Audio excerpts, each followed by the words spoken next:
Welcome, ladies and gentlemen. It is race time, and it's time for a brand new season. After a year and a half of hiatus, it's back. It's the World Series of Sim Racing iRacingiFlag Cup Series for Season 4. Yes, after a year and a half of being away, we are back for WSSR, and in conjunction, we're teaming up with iRacingiFlag to come back with cup racing action. It's a smaller season, only 8 races for these drivers. A big thanks for iRacingiFlag joining in. If you're looking to get yourself some of the best products out there for that of iFlag virtual flag system, and also for that of getting yourselves a digital pit board box, it really is the best way to go. And if you're trying to make sure, if you're seeing any budget-wise that are trying to imitate iRacingiFlag, if it doesn't have iRacingiFlag on it, it's not the real deal, and you're wasting your money. You're not getting the best stuff out there. It gives you so much more information. It can give you information of what your fuel is left, your average 5-lap fuel usage, as well as plenty of more information on the track temperature, and as well weather conditions. Go get yourself an iRacingiFlag, and as well, use that of Freaky Fast 2022 to go get yourself a percentage off of your purchase from iRacingiFlag. As well, we've got ourselves a sponsor for that of the Rookie of the Year award, which there's a lot of rookies out there, going to be that of ButtKicker. If you go to ButtKicker, go get yourself a game or two, and ButtKicker, feel what you've been missing. We'll talk more about ButtKicker later on, but big thanks for being our Rookie of the Year award this season. But it's all time for the racing action. It is your mighty Morphin 240 here this evening at Auto Club. Race number 1, we have ourselves that of 27 to 28 drivers that are getting prepared. Practice just getting concluded. Qualifying's about to hit the track, and we're excited to give you all the coverage here on Freaky Fast Broadcasting. My name is Sam Dyer. With me is Robert Moyer, and we are excited to give you all the coverage here this evening. 8 races these drivers are going to have. There's no playoffs. It's all about being consistent throughout those whole entire 8 races to get yourself the championship for Season 4. We have ourselves plenty of drivers that are coming back that have been here since the beginning. Some had their rookie season back in Season 3, but the majority of the drivers coming in this season are all rookies. They've never raced here in the WSSR iRacingiFlag Cup Series. We're excited to see how it's going to go. And a commentator that's been here since the beginning, and we're happy to have him back in the booth, as well as running productions. Robert Moyer's with us. Robert, qualifying's underway, but it's good to see WSSR iRacingiFlag back to racing action on Saturdays. Well, that is right there, Sam. Man, it's been a very, very long time to see these guys out on the track. We know some of these drivers from other leagues, and some people might not know the old drivers from about a year ago. But, yeah, it's great, man. It's great to see these guys back. They reformed. They got everything put together. You live and learn, and they just went leaps and bounds, man. I mean, I'm shocked. Leaps and bounds. That's about all I got for it.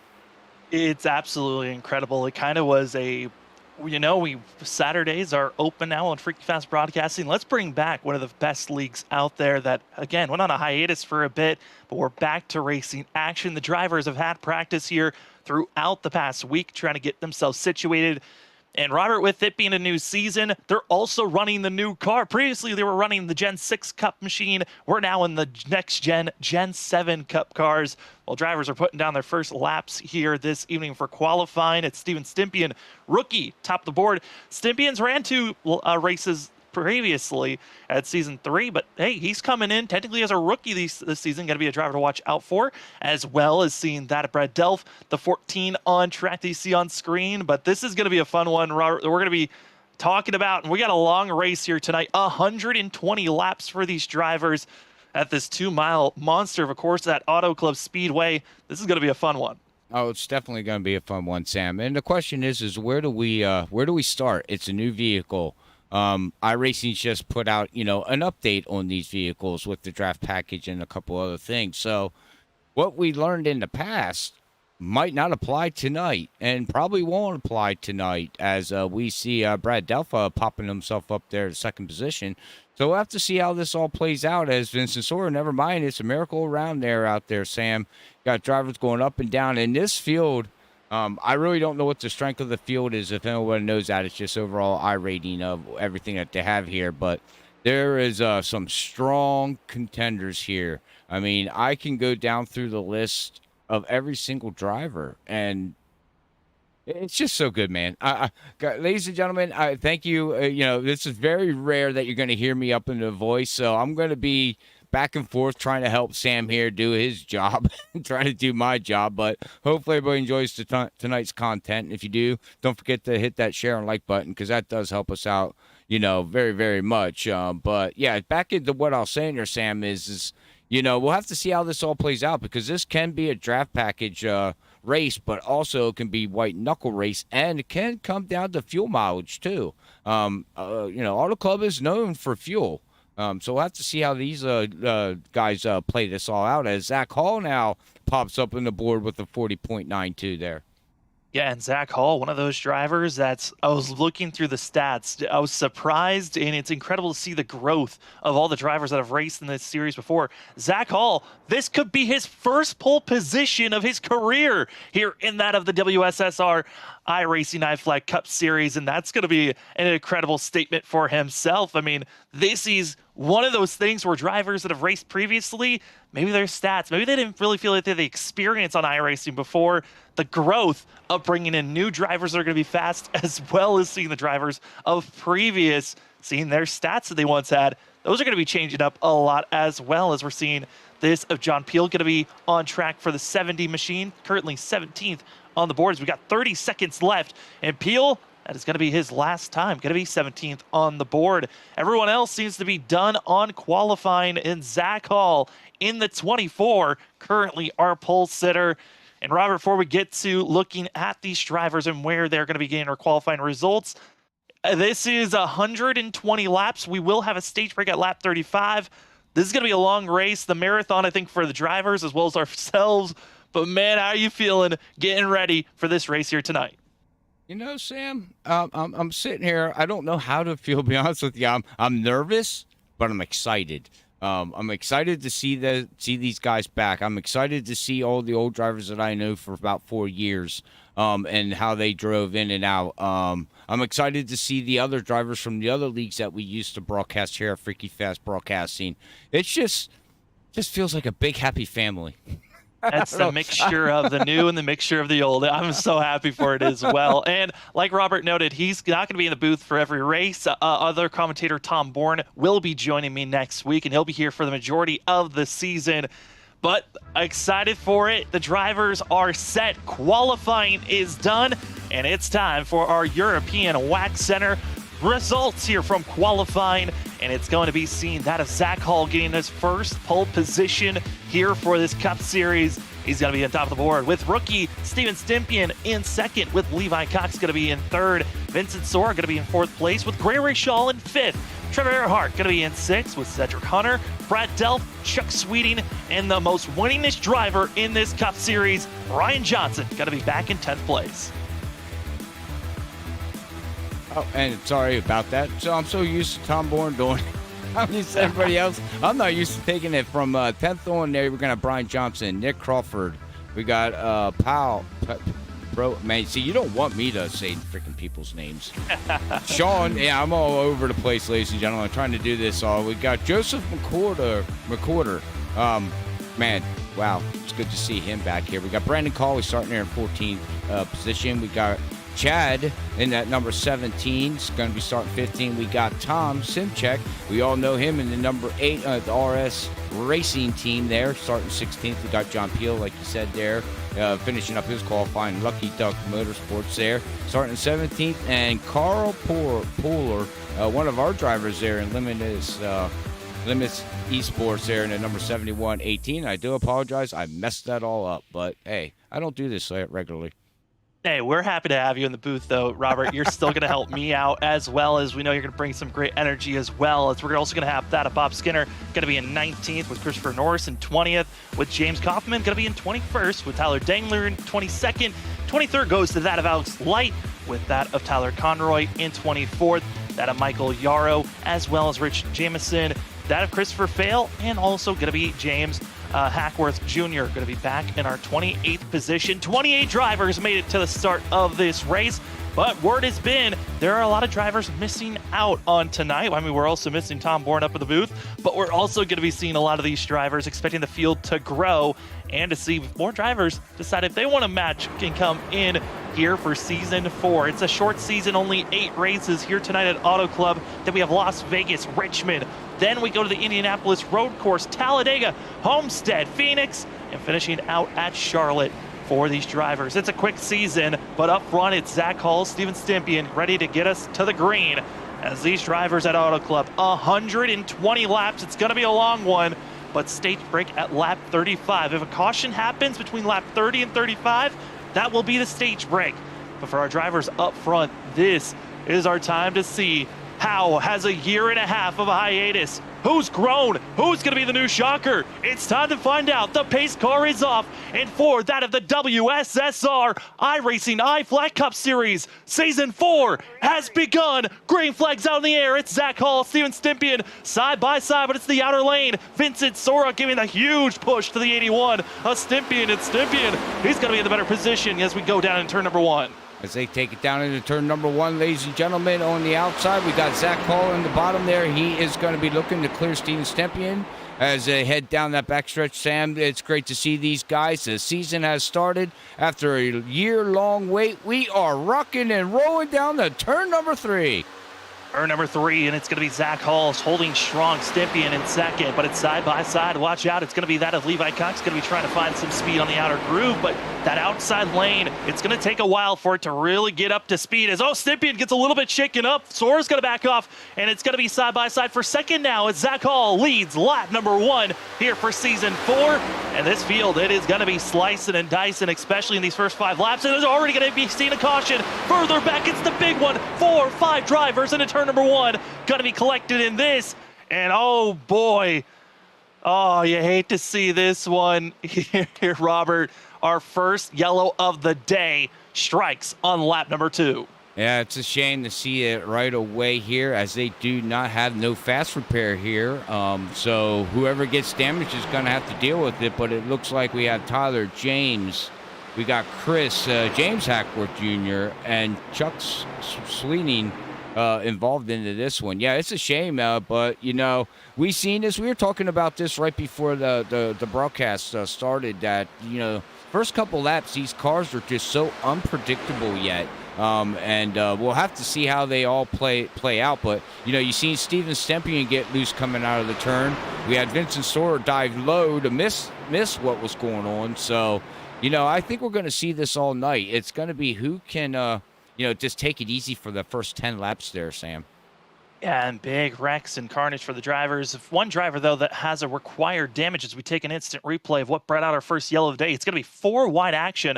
And here's Tyler Conroy. He's going to be on the inside, but it's going to be Kaufman in the 25, as well as seeing that of Skinner going to be collecting with one another. And Conroy, the innocent victim, comes sliding across. Another driver's going to be trying to slide their way through. And just like that, that hard contact for the 3 going to cause required damage for Conroy, as well as the 89 of that of Christopher Fail. Going to be those true 2 drivers that have to come to pit road. And you note on it, no fast repair. These drivers are going to have to come to pit road to get damage repair. And especially at this 2-mile course, aerodynamics is going to be so key. Any little bump or knock you get on these cars, you got to come into pit road, get it fixed up. And for about there of 5 to 7 drivers, they're all going to have to come to pit road. And starting that driver train, going to be Bob Skinner, also Yarrow, Chuck Sweeney, and James Kaufman, Tyler Conroy, that of Hackworth Jr. and Fail, all coming into pit road. Well, that's the thing there, Sam. You know, something we don't talk about too much. You know, you come from these next, the older next gens to these new ones. Sitting inside the cockpit, how much difference is it to see from your left to your right? because these cars are made different, you know what I mean, inside the cockpit. So it looked like Bob Skinner really didn't know that that car was above him. And is it one of them, what you call when you're driving down in your car, like a blind spot? You know what I mean? Where you don't know that vehicle's there. You just, your feelings know it's there, but you don't know when you're in a stock car. Yeah, I mean, there's a little bit of a blind spot that you're dealing with when you're in these cars, but its majority of it is your spotter. If your spotter tells you you're clear, you've got to trust that and react. And I think right there for Bob Skinner, he might not have heard clear, just assumed that he was, came and made contact. And that's going to be the big thing for these drivers. This track, you can go 6 wide pretty comfortably, but if you're going into the corner, you kind of want to be 3 wide at most. So everyone's got plenty of space to try to make the arch into the corner, but as we saw there on that replay, just not enough space given to one another. And that's kind of what the deception of, of a Michigan, Michigan here at Auto Club, or even at some of the mile-and-a-half courses like Las Vegas, is that the drivers kind of get a loss of kind of sense of where they are on track, where the other drivers are, and we get these wrecks that happen on lap number 2. Yep, lap number 2 as we are now getting ready here. It looks like we're going to be pacing for one more time as we have a vehicle coming out of pit road. Not exactly sure who that is. I believe that would actually is going to be that of Chuck Sweeting getting out of pit road. Okay. I just seen a blue car. Yeah, as drivers also are still in pit road. That of Tyler Conroy, Fail, and Hackworth Jr. all still getting service done for themselves. This is going to be leaving us with 25 drivers on the track on the lead lap, but going to be leaving us with about 21 drivers that are still in a raceable condition, unless we see a big wreck happen up front, which, Robert, could happen. I mean, we had only got 2 laps of green flag racing there. Then we had to resettle. Could see another big one with this, pacing and cooling off on these tires. Oh, that is. We could see another one. We'll have to see. Like we just noted earlier, right before the start there, we seen Steven Stempy in, and we see Vincent Sora get out of the way on the top line there, coming through turn 3 and 4 there. So we'll have to see how that all plays out there, Sam. And I just think they got to get these tires warmed up. And once the tires get warmed up, from the notes that we have from previous other leagues and things like that, the cars do seem to settle down. But we're getting ready to go back green here, ladies and gentlemen, as Zach Hall is going to lead them with Vincent Soro on the outside as we're getting ready for our first restart here. And we are green flag racing.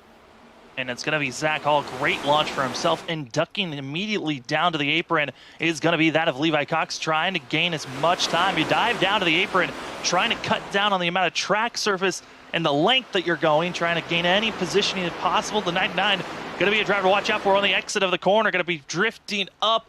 But Vincent Sora with the momentum holds on in the draft, all in line on the outside. And Levi Cox got to find a way to either dive bomb Sora here and find position to get back up on the higher lane.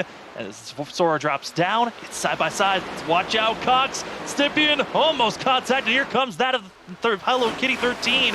Cedric Hunter thinking about making it 3 wide. Hello Kitty. Man, I haven't heard that comment in a long time, Sam. Okay, yeah. Well, ladies and gentlemen, Hello Kitty's back.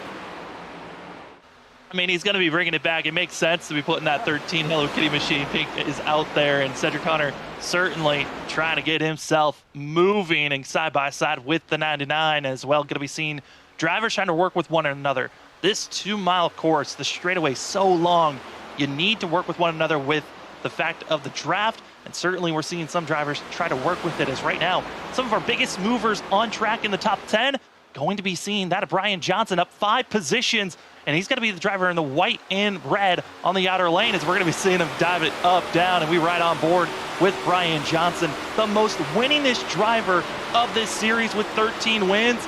He's trying to get number 14 here at Auto Club, and this is a strong track for that of Brian Johnson. The last time that the WSSR iRacingiFlag Cup Series was here at Auto Club was the second race of season 3. It was Brian Johnson led the most laps and found himself in victory lane. So this 28 knows how to get it done, but that was in the old Cup cars. This is now in the next gen. We'll see how well he can carve his way moving forward. But right now up 6 positions, trying to make it 7 from where he qualified. Biggest mover right now on track is this 28.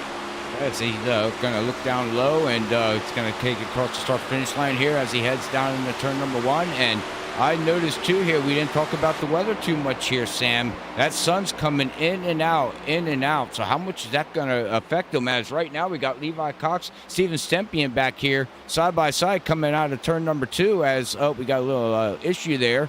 But we got Levi Cox and Stempian running side by side here to go down in turn number 3. Yeah, the cloud coverage, that's going to be a big factor for these drivers. They were interacting with that during practice. The track temp was very cold, and it kind of was a surprise to a lot of the drivers. But when it is bright like this, the sun's out, it heats up the track temp, which can loosen up these cars and make them feel comfortable. As we see 3-wide action back here for drivers battling around that 10th place position, and they certainly are getting aggressive. That's going to be the 7 of that of Trevor Earhart, rookie who's making some big moves on the other rookie of Gregory Shaw. 7's looking pretty good right now in that lime green, but he's got to be careful. Here comes the Panda making his charge to the inside. That's going to be Gregory Shaw making a great move, but back to the weather. When we see this track get very dark, that means that cloud coverage is over the track. That's going to re-cool down this racing surface, and that's going to be something to watch out for. When it's a cooler temp, drivers have more grip. They can really try to attack the inside lane. But oh no, there goes Cox. Gets loose. Plenty of track space to hold on for himself. But once it gets clearer, the sun's beating on this track, it gets loose, it can get very worn on these tires, and that's where the drivers are going to have to really be wheeling themselves. As for the lead, it's on. It's Vincent Sora, Zach Hall, and it's going to be Zach Hall holding for now, but here comes that 15 machine. That 15 machine of Vincent Sora and the McConey Setup Shop LLC machine is going to try to take it up to turn number 3 and 4 here. He's going to be looking on the low line, and I do believe the high line will be, well, okay, never mind what I say. See, that's why I don't talk. Because I would have thought there, Sam, that the high line would have actually, propelled there. But Vincent Sora was really strong through 3 and 4. And we'll see what he does here going down into turn number 1, ladies and gentlemen, as he's going to take it down, run the high side, and it looks like he's going to keep it up high and diamond this way down as Zach Hall keeps it way high. So Zach Hall right now there, Sam, is looking really stout there in that number 24 machine. Through turn 1. But ladies and gentlemen, you got to give us a chance here to get used to. We have number changes too, and these guys, they changed numbers on us, didn't they, Sam? Yeah, I mean, Zach Hall, another series that we watch is usually the 32. Wanted to run that of Jeff Gordon, 24, and he certainly is doing a great job honoring that number and scheme. As here's Brian Johnson on the back bumper, and Stempian as well, and Cedric Hunter all closing in and seeing who they want to help with and who they want to pick and choose, who they think is going to be moving forward. That's right now side by side for the lead. But yeah, touching on, the outside lane, the inside lane, it's right now, because we're only 13 laps on these tires, and technically we could say that we're only about now 10 laps on these tires because of the pacing laps of our yellow that we had. These drivers are starting to get a little bit of a sense of, I want to stay on the outside lane until I find that speed. You're searching at this moment. You're starting to feel a little bit more wear and tear. The outer lane, we presumed it was going to be the faster position to be in. But like you noted on at the top of the broadcast, these drivers just had an update that kind of changed the factor on how this track and the draft was going to work. Running on the outside lane and up against the outside wall actually gave you a little bit of an arrow push and gave you some speed to work with. Drivers are now searching. They're trying to figure out which lane is the prominent spot to be. And right now, everyone's using every single lane currently. And it's Zach Hall still out up front. I was just ready to say everybody's using every lane there, Sam, as we had Steven Stempian. He chopped off that Hello Kitty machine there of Cedric Hunter and that number 13 machine there coming through the turns. But, no harm, no foul. And we see Vincent Suarez. These guys are still side by side drafting each other, going down the start-finish line. Brian Johnson's going to push his teammate forward there in that freaky fast machine. And, yes, we do got teams out there, too. We got Freaky Fast Racing out there. We got McConey Setup Shop. Man, what teams do we got? We can go through some teams, too, there, Sam, as we look through the rest of the field. We got a couple of teams out there for sure. I don't have my list of where the teams are at. I was never given that list. I don't know exactly on who's what team. Again, this is still the start of the season, start of something new, and so the drivers will get more of those informations throughout while the week goes on. But further back here is going to be fun in the battle for 8th place as we find that of Chad Wilkes is going to be in that 17, as well as seeing the 8 of Tom Sinchek. Here comes the very colorful number 1 of Brandon Colley, and also seeing many of others. This is the second pack trying to close in on our leaders, but they're finding themselves about 6/10 back. The longer this run goes on, the better chance they have to try to make this pass and catch up to these leaders, because this front group, they are still battling extremely strong. And you saw in our ticker, change for the lead, Brian Johnson now up front. Well, and I think this is what we're going to see all night, ladies and gentlemen. Side by side, knuckle-to-knuckle racing here at Auto Club.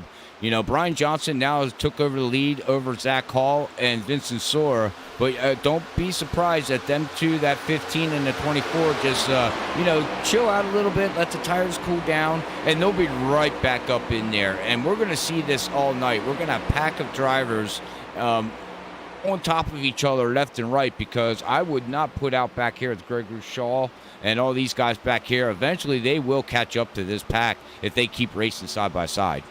Yeah, and right now Gregory Shaw and also that Powell going to be with one another. That 45 of Sean Powell going to be figuring out where he's going to place himself. And if anything, I would just stay behind the 66. They've been actually closing in on our leaders. They've been running very quick lap times, but I think Powell might be gaining a sense, hey, I'm close enough. I think the draft can help me. I can pull myself along. And then you've got this third pack, quote unquote, Tom Sinchek. He wants to be leading this pack and be moving along. Sinchek, actually throughout this week in other leagues that he's ran for the 8 machine, he's actually gotten plenty of practice. He's ran 120 lap races before. He's actually found himself in victory lane, but he's looking for tonight, his rookie debut race here for the WSSR iRacingiFlag Cup Series. He's looking to get himself a win if possible. And a driver in the 32, that's going to be seeing McWhorter going to be doing himself a favor, trying to move himself past that of Brandon Colley. And right there, outside lane, inside groove gets a little bit checked up, and that 32 looks like a rocket ship when everyone else has to back off the throttle. Well, I know you're learning some drivers, Sam, and this is a driver that I'm going to say, watch out. I watched him grow in 4 years, and he's become a very fast driver, so don't put him out of any race unless he gets in utter carnage. He is a very stout machine out there, and he knows how to put that thing in victory lane. Now, what's funny about all that, me saying that here, as with that WSSR here, the iRacingiFlag Cup Series, and just in WSSR history, he only has 1 win out of 3 years. So it's been a while to see him and family here at Freaky Fast, and maybe he can put that machine up there in victory lane here, as he's going to be the back of Chad here in that number 17 machine, pushing him down into turn 1 and 2 there with Nick Crawford right behind him. Yeah, Nick Crawford's also going to be a driver to watch out for. We've seen him grow a lot just in other leagues that we've covered in the time that we've had this hiatus since season 3. So really looking out for a lot of these drivers, the way that they've been growing as drivers further back, teammates. This is going to be seeing the 54 of that of Christopher Norris, as well as going to be seeing some other drivers battling around with one another. That's actually going to be the 86 of Rich Jamison. And Jamison and Norris, they've got to be careful, because they also are soon to be having Chuck Sweeting get on their back bumper. Chuck Sweeting involved in our first incident of the day. That 75 certainly is going to be a threat throughout this season, I'm expecting. But this first race obviously did not go the way that he wants with front nose damage. No, but he's not giving up, and that's what I got to give bravos to any driver that gets damage out there, as, wow, look at the front end damage he has, but he's really on top of these guys. Well, that just goes to show you with the new next-gen cars that you can take a beating and a banging and you can keep on going. Yeah, and these drivers going to be back in that of 18th, 19th, and 20th that we're watching this battle currently on screen. And they continue to surge on as much as they are. And as well, got to give an update for our leaders. Cedric Hunter now is swapped with Brian Johnson and finds himself leading this group. Zach Hall, he has found himself on the inside, and we saw in the first 10 laps of this race, Robert, that 24 was running the outside lane and just was religiously up there. Now has been trapped on the inside. He has to stay there until he can find a little bit of positioning, and now going to find some spots with Stimping on his back bumper, but still seeing 3-4 different lanes being utilized here. And this is the one thing we love about Auto Club, is the fact that you can be searching, as we also have our onboard cam. This is going to be Cedric Hunter, our leader right now, that you see on board using a VR system. getting himself up front, just in cruise control at the moment. But here comes Brian Johnson with a dive bomb move to the inside. And that's another driver running VR too. So we got VR against each other, and then we got Vincent Sword looking all in the back of Cedric Hunter, as we can watch Cedric Hunter there on the screen as he is dicing. And again, he's going to fall in there in second position and try to hold that line. But now we got Zach Hall looking under Vincent Sword to go down number 3 and 4 here, but doesn't look like he might be able to clear him, Sam. I don't know.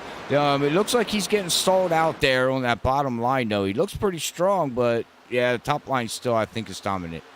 Yeah, it's that entry to center that you really find yourself just dropping off. And speaking about dropping off and out of this race, just seeing them calling it a night. That of Tyler Conroy in the 3, as well as the 89 of Christopher Fail, both going to be done. They're going to be our first DNFs of the season. We're left with a total of 26 drivers still out on track, but only 25 on the lead lap. But these drivers, they're slicing and dicing. They want to be up front. And as well, stage break, Robert, that's going to be on lap 35 for these drivers. We're coming up to that of 11 laps until we get for a stage break. These drivers have been putting on a great show up front, showing the draft so important. I thought for sure we were going to see a little bit more of tire wear be an issue on why some of these drivers are falling back. We're going to say Sean Powell as well as Gregory Shaw, they're slowly chipping away. Actually, I take that back. Tom Sinchek has pulled away from his group. He's now going to find himself less than a second away from our leaders. Top 7, they are all still here in range to try to be up front, leading this thing at the end of the stage. Yeah, it looks like Gregory Shaw is going to fall back behind Tom Sinchek. You see him in the back there, back there behind Tom there. But yeah, you got right now, you got Powell and you got Tom Sinchek there. They caught up to this front group here. And this is only more a matter of time that we're going to see this, ladies and gentlemen, as right now we do got Sean now going to look underneath Zach Hall there in that number 24 machine. He's going to try to pass him, make it clear. We got Tom going all the way down to the apron. And from the notes that I got, Sam, and what people were telling me is a lot, this track right now with this draft package is like running a super speedway series. I mean, it's like running Daytona and Talladega. You cannot get away from nobody. No, you really can. And if anything, once we see a lot of side-by-side racing, that's your best opportunity to get, if you had lost the lead pack, to close in on them. But we now have very much defined packs right now. We got our lead group. They're going to be our front 7. And then we also have another cluster of drivers. It's going to be 8th back to that of 12th, where we find our second pack, and then that of Brad Delp. Going to be another 3rd pack of drivers. But this front 7, now it's going to get a little bit more dicey, because it's been our front 5 that have been up front, kind of just working around one another and playing their own games. Well, now with Sean Powell and Tom Sinchek closing in on the back rear of this pack, Robert, this is when things can get interesting, because both these drivers come kind of all race long figuring out how to close in on our front 5. Now it's go time, and here comes the 45. Well, and that's it too. Stage points is as from 1st to 10th, I do believe. Correct there, Sam? I believe that is how they're going to be doing points. Yeah. It's going to be 1st to 10th, as here comes that of Stympian trying to dive it down low, which is not enough draft help down on the inside. Right. So yeah, I mean, it's go time, like you said. Stage is going to be on lap 35, ladies and gentlemen. And that right now, Sean looks very strong. And I think it all comes down to who saved tires. These guys in the back, Tom and Sean, they might have saved tires there a little bit, just riding in the back, and realize, oh no, we have a chance to catch up to these leaders. And within 3-4 laps, they're with the leaders, and we are 2 by 2 by 2 coming out of turn 4 to go across the start finish line to complete lap number 28, I do believe. Yep, 28. Vince Sora just trying to herd the sheep at this point. He's up front, blocking both the inside and the outside lane, as there's three rows deep of side-by-side racing, as the drivers really starting to hear a little bit over the radio. Drivers getting concerned about those tires. That has been a factor that I was hearing over practice, was drivers curious on how tire factors were going to be added to this field, how they were going to be wanting to pit and come in. And that's really when the mind games are going to attack after our stage break, because we're expecting everyone to come in at our stage break, lap 35. Yellow flag will be thrown, and then all the drivers can come into pit road. But then after that, there's no more stages, and we're going to find ourselves with, with just that of 80 laps to try to figure out who's going to get 90 laps of who's going to be up front trying to get this win, as well as thinking about green flag pit stops potentially, or just other strategies, as we have got the lap car of that of James Hackworth Jr. going to be damaged and on the outside, and Powell's got to be careful. He's got to get out of the way because, oh boy, that 23 is heavily damaged and slow. Luckily, this first pack survives the 23. We'll see if the second pack can do it before we get to the end of this stage. You can see the momentum that Zach Hall lost there with Powell. They got out of the way, and now they lost the top 4, and it looks like Powell's going to be able to relatch back on there with Steven Stempian, but we'll see if Zach Hall can grab this draft and come right back up, as we are now getting single file with lap 31 here, getting ready for the stage. And just to give everybody an update, they do got a total of 5 sets of tires that you were talking there, Sam, about what are they going to be doing here. So yeah, definitely they're all going to come in for fuel, of course. They're going to get new tires, but that's also going to leave them with 4 sets in pit road. So we'll have to see how this second stint, basically to the end of the race, all plays out here, because it's gonna pack up the rest of the field, and it's gonna be very interesting to see who's gonna be dicing and slicing. As we got Steven Stempian into Brian Johnson's Sam. Yeah, and Brian Johnson, also Powell, and real tightness hit that 28, drifted into the outside wall, front end damage for the 81. Luckily, still looking quick for now, but that front end damage, Stempian has to now get behind somebody. Cannot be the lead driver. He's just got to follow now and hope that he can rebound, but that is a hard contact, both for the 28, who pancaked the outside wall, and then for the 81. And as well, Powell almost getting collected with the 81 bouncing off of that of Brian Johnson. We stay green. We're closing in on our stage break, but that is major damage for that 81 front bumper. Yeah, we can see major damage there, and he's going to have to keep an eye on that oil temperature, water temperature, and make sure he doesn't overheat. But like you said, soon coming up the pit stops, he's going to be able to go in and get it a little bit fixed, and we'll see how this all plays out for him, as we got Zach Hall now finally going to work his way around here. But, you know, speaking of all that battling, we got battling still going back here with Collie. Oh, it looks like Collie was on the outside wall. Looks like he's got outside damage there too there, Sam. Yeah, outside damage, as well as they've got the lap car who's on to be slow and in the way. This little packet of drivers that we were just watching there for a second, that was actually the battle for 10th place that's going on. Those last bonus points to be grabbed, Nick Crawford in the 11 is in 11th. He's trying to get by that Chad Wilkes, who's going to be in the 17. It's going to be a hard-fought battle, but we're coming up to our final laps here of the stage. Christopher Norris trying to block and defend for 9th place, but it's going to be that of Wilkes ducking it down low, finding the positioning. Nick Crawford just has to wait for any type of position to start moving forward. But that outside damage for Collie that you were talking about for the 1, that is going to be hurting him a ton moving down this front stretch. As you can tell, he's losing ground, not able to really start moving forward. But here comes the 17 and the 11, continue to battle back and forth for who's going to get those last bonus point here for the stage. Well, you know, we always say if you finish 11th, yeah, you're outside of the top 10 for the bonus points, and it's a long season. But this ain't a long season. After tonight, they only got 7 more weeks. And we're crowning a champion, and we're also giving a Rookie of the Year award. And there's a lot of rewards and money in this league for at the end of the season, Sam. So every position counts. Doesn't matter if it's last place, first place, wherever you're at. That position counts and can add up to possibly winning the Rookie of the Year, because we got a lot of rookies in the class in this season here right now. So we'll have to see how that all plays out too, and keep track of that. As we got Shaw, Nick Crawford's finally going to get around them coming out turn 4. At turn 4, and also Wilkes is going to be trying to dive it down low, coming across the line. Now the question is, when will the yellow come out? It will right when Wilkes makes the pass. The yellow flag flies, and that's going to be your stage break. We'll have to wait for sure on confirmation, but Chad Wilkes and Gregory Shaw side by side right when the yellow struck. And that is going to be your stage break here for that of the mighty Morphin 240 here at Auto Club. Top 10 drivers. We'll wait for a lap for everyone to cool down. But Robert, that was probably one of the closest that you could ask for that final position of bonus points. Oh, I agree, man. They were battling it back there like they were battling it for the win. I mean, there, Sam. And our timing and scoring shows that 17th and 10th position. So I do believe that's who's going to get scored at. And Shaw's unfortunately going to finish in 11th position there, but we'll have to see what the admins do and go back and look at that at the end of the race, and they'll fix any corrections that they need to. That was a very close timing of that yellow. But for now, unofficially, your top 10 drivers getting those bonus points. Going to be Vincent Sora taking the maximum bonus points for winning the stage break. Cedric Hunter going to be in second with Sean Powell, Zach Hall, Tom Sinchek, Steven Stympian, Brian Johnson.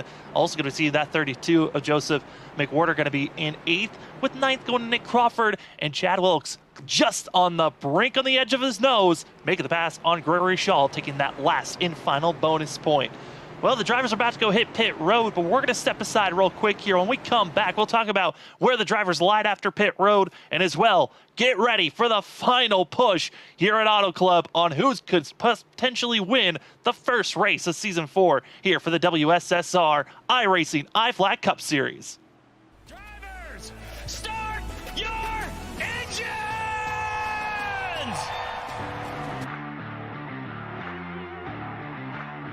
4, 3, 2, 1, green screen.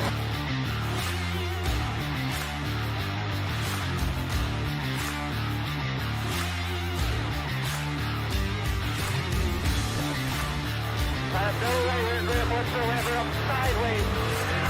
Sideways everywhere. Come on, man, do what you can.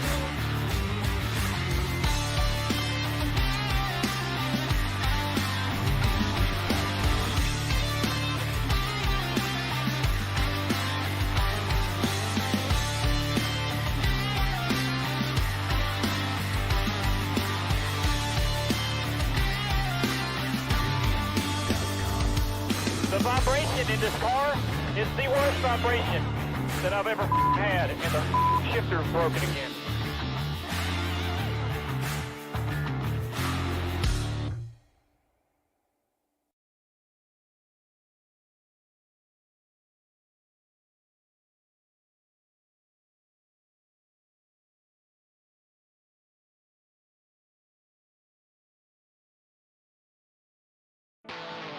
I'm excited to present the 1987 Buick LeSabre. It's the latest addition to the iRacing NASCAR Legends series. Along with recent updates to aerodynamics and performance, the 1987 cars are as fun as ever to drive. From Daytona to Martinsville, you can experience what it's like to be behind the wheel of one of these legendary rides. See you on the track.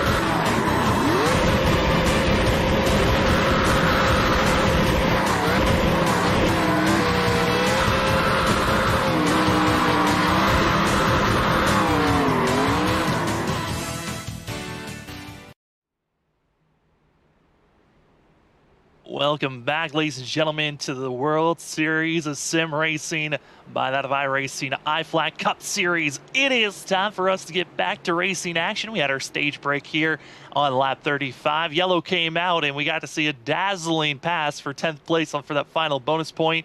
But it is the 15 of Vincent Sora up front getting the stage win. A couple of drivers that are going to be further back. Brian Johnson, as well as seeing that of Steven Stympian. They're going to be mired back in the middle of the field after the damage that they had collected before our stage 1 was done.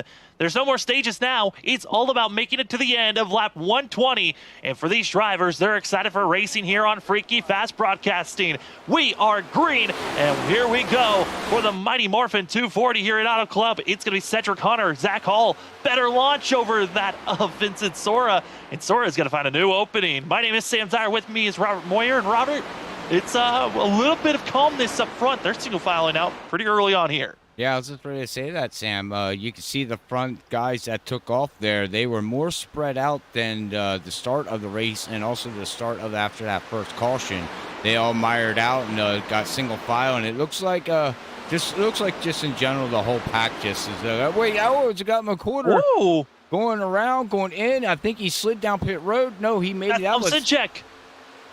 Oh, Sinchek, hard contact for the 8 who was up front. He's going to be signing to find himself off the racing surface. And because he's off the track, he's going to have to take a tow to pit road. We stay green, but the field scatters. McWhorter going to be having to hold on for himself, but a couple of drivers incidents there. Thought they were settling down.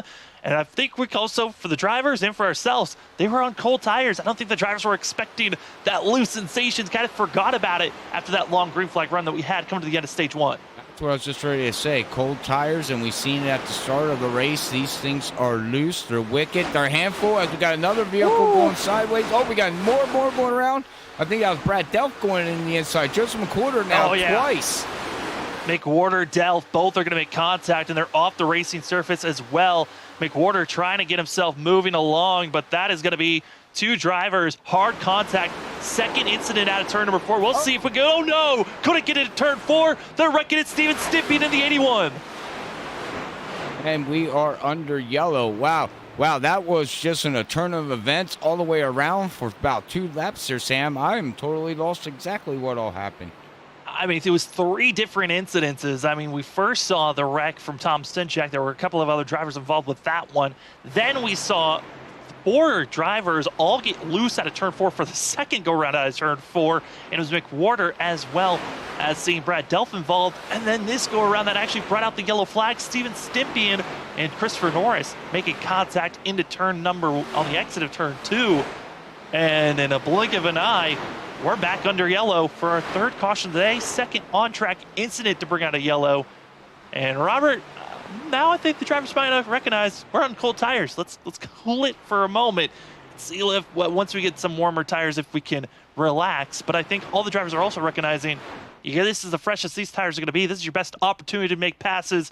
Can't be too patient. You might not be able to make any of these passes later on. Well, that's it. I mean, you play that dice game there. Do you go for it, and can you hold it? Because, this car can also just out of the blue get loose on you without you even doing anything different, Sam. You know what I mean? Literally nothing different, and all of a sudden it could go around. Or you can get very aero pushy and just the car will push. And you've seen that with Brian Johnson. You've seen that with Brandon Cawley. They get that little push and the car just don't turn. You get out of the gas and it's not going to turn even getting out of the gas. Once it goes, it goes. So I don't know, man. Hopefully they calm it down here before it starts getting too chaotic, or however you want to say it, really to the point where guys are just getting beaten and banging, because we've seen Joseph McWhorter twice out of the same turn, back to back. So, you thought he would learn the first time around, but maybe not. Maybe not at all. There's a lot of drivers coming into pit road with this time of this yellow, both to get damage repair, something about just topping off on fuel.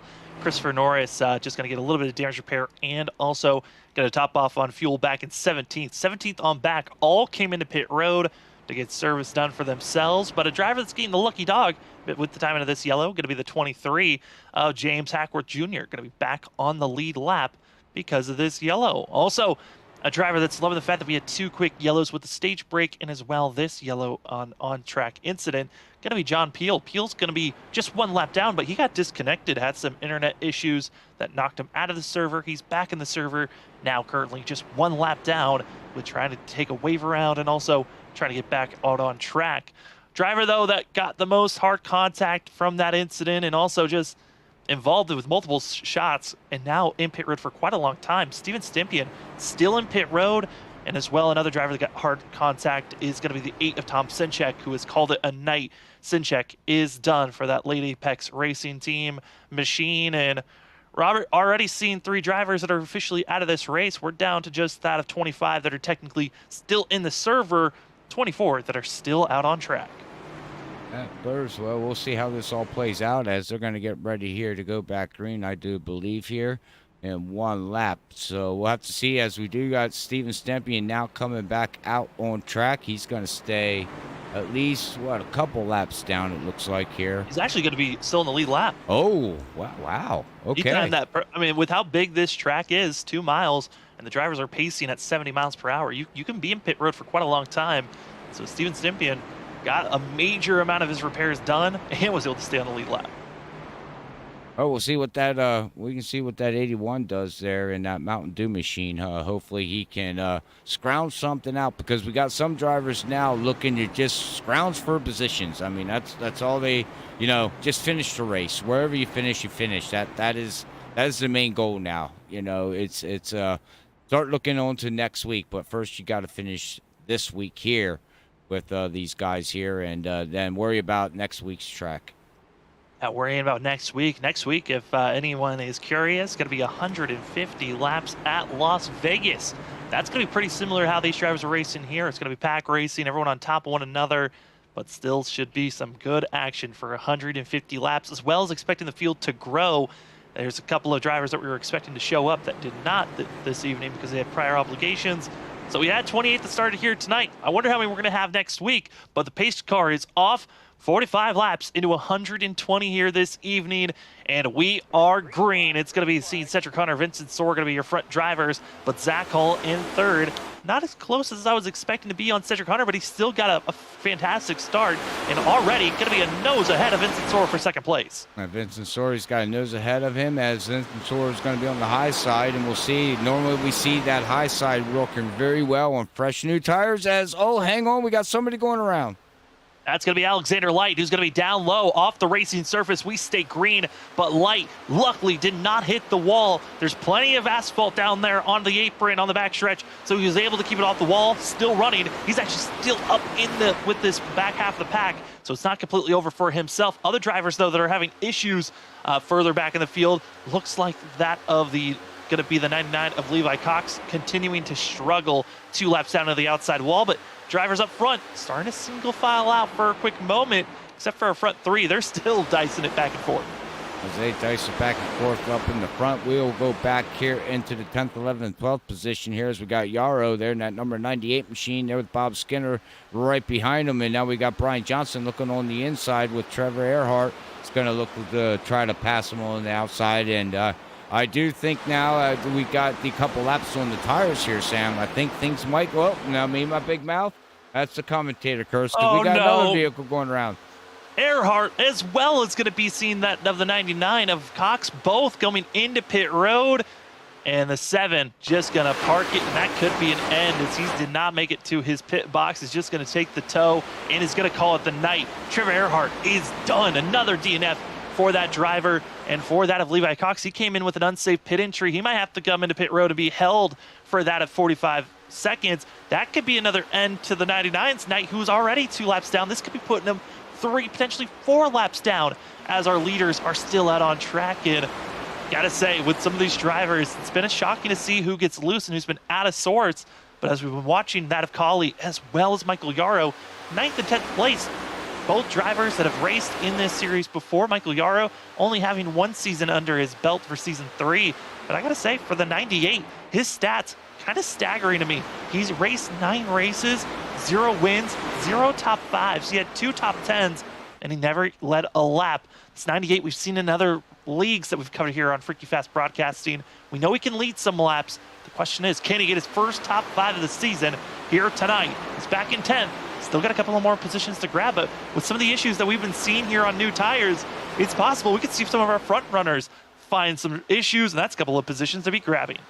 Yeah, we'll have to see if they have any issues right now, as we're on lap number 50 here. And I was just watching what was going on out here, Sam, as you were talking, and it definitely looks like these all just settled down. Looks like everybody got their repairs of what they could, but from what I'm seeing right now that everything calmed down, though, but on cold tires, turn 4 seems to be the issue right now for everybody, because you're putting so much wheel going through turning 3, and you want to try to let that car float out towards the wall, but you don't want to let it keep floating, ladies and gentlemen, because you don't want to hit the wall, of course. So, you know, if you're not right on dead center where they need to be on that line coming out, you start cranking on the wheel more to the left, and then it just makes this car snappy loose on cold tires. Now, they do look really stable once these tires do heat up, though.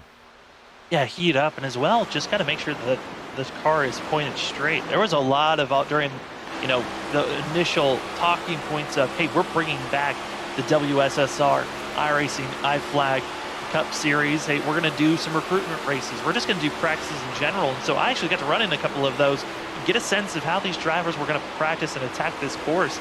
And it's surprising to say, but there is a lot of off-throttle time that these drivers are dealing with, and a little bit of braking at points on the entry of these corners to try to get the car pointed in the right direction, just get it to turn. As you see the one of Colley dipping it down low. But for these drivers, the exit at turn 4, like you said, that you were noticing, that has been the trouble spot for all of these drivers. Turns 1 and 2, a little bit more stabilization. It's when you get this straight, get back in the throttle, you feel comfortable. Turn 4, even on fresh tires, it is unpredictable on what you're going to get when you get back into the throttle coming out of the exit of the corner.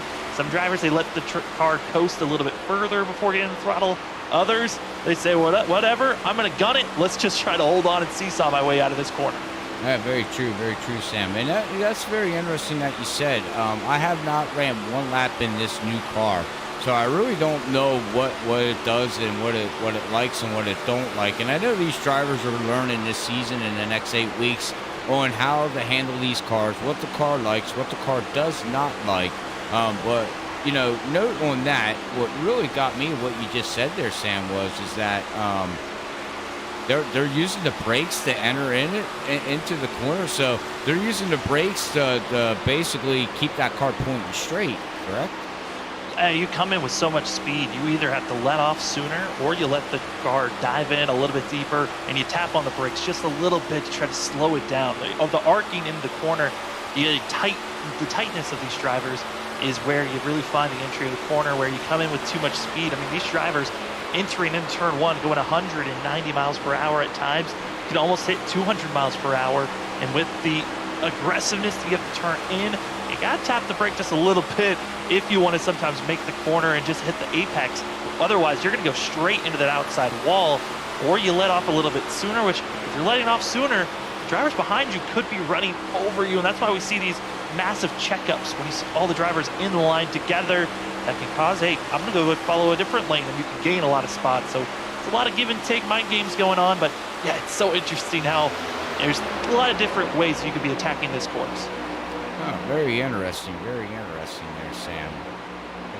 I didn't know that, but that's interesting. As we'll go back here and see what Steven Stempien is doing right now. We can let's hop on board with him right now with a camera here and see what's going on with Steven Stempien. As you can see him, he's still out there plugging away at that thing there, Sam.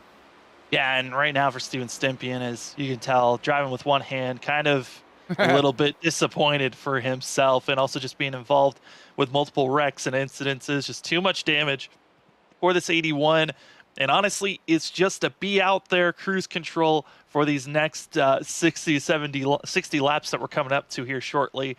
And the big thing for this 81, recognizing, hey, if once we go into pit stops, we have a green flag pit stop, these drivers are going to be back on those cold tires again, and we could see a very similar situation of drivers making mistakes. So being out there on track, yes, he might be by himself. Yes, there's a potential of going a lap down or more, but just go on cruise control, run your laps, and see what you can get by the end of the day.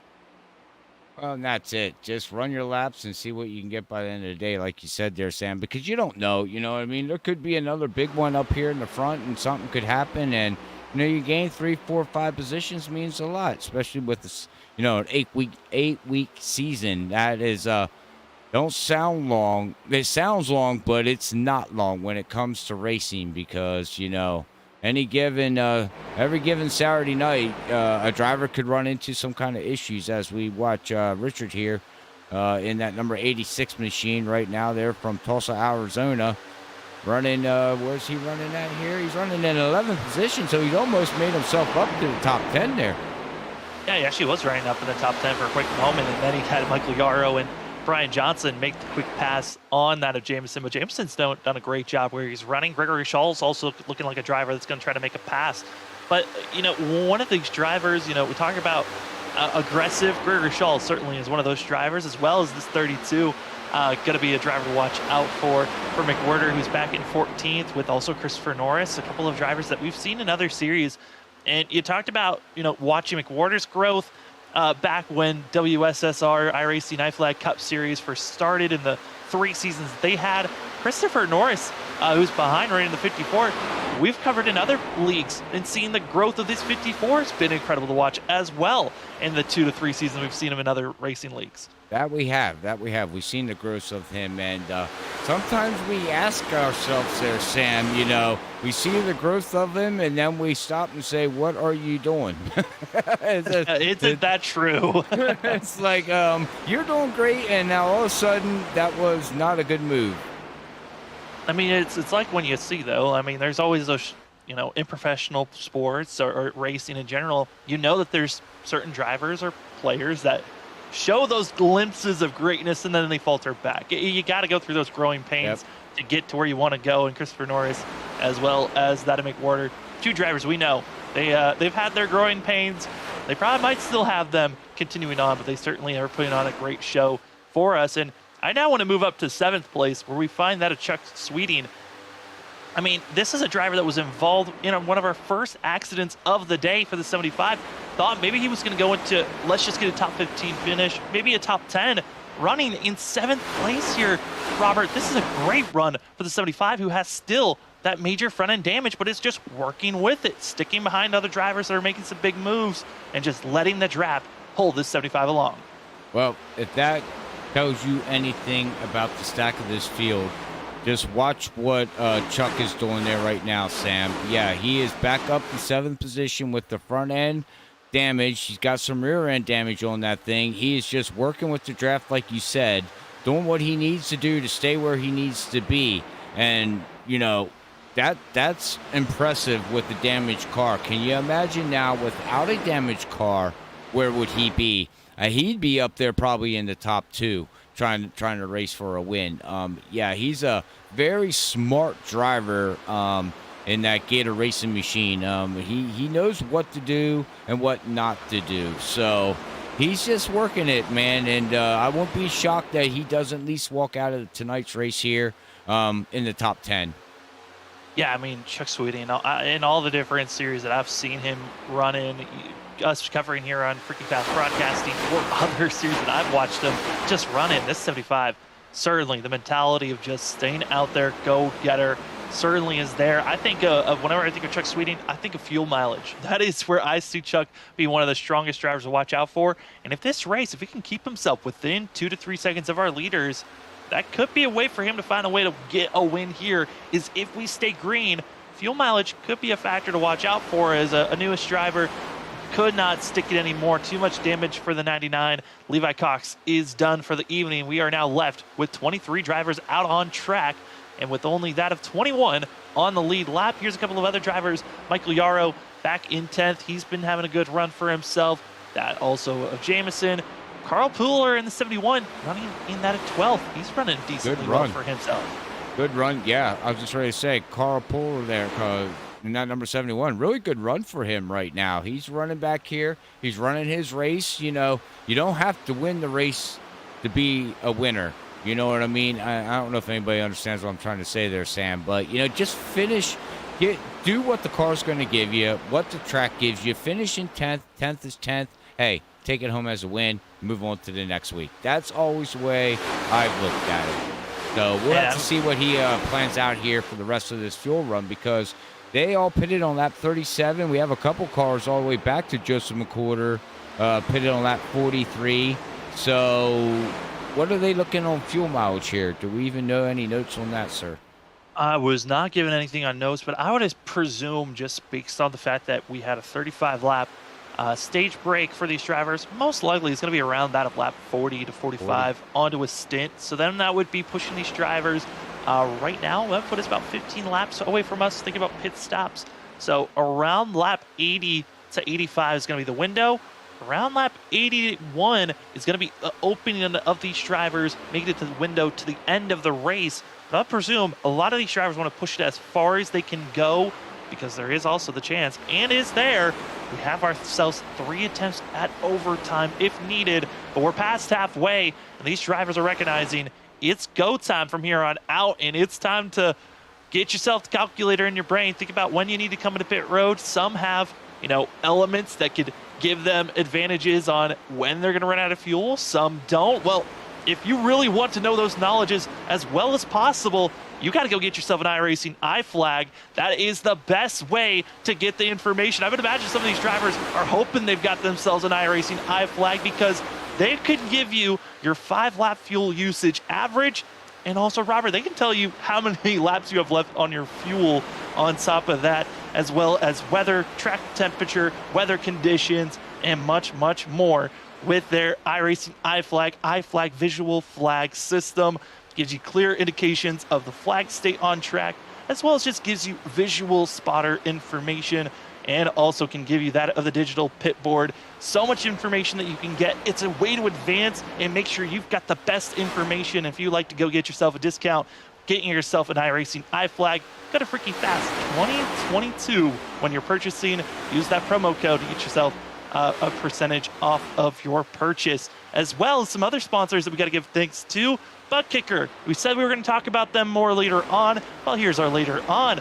Go use the promo code FreakyFast20 for 20% off getting your ButtKicker Gamer 2.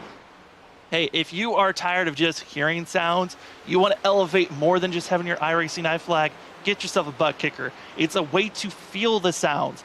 Drivers, professional drivers, back when the pandemic first started and a lot of drivers started to use iRacing a lot more, they talked about the sensation of feeling the cars, feeling when you got loose, and the sensations there. Well, get yourself a Gamer 2 from ButtKicker, and you can get the sensations the drivers talk about that help them elevate their racing styles, and use our promo code FreakyFast20 for 20% off at ButtKicker.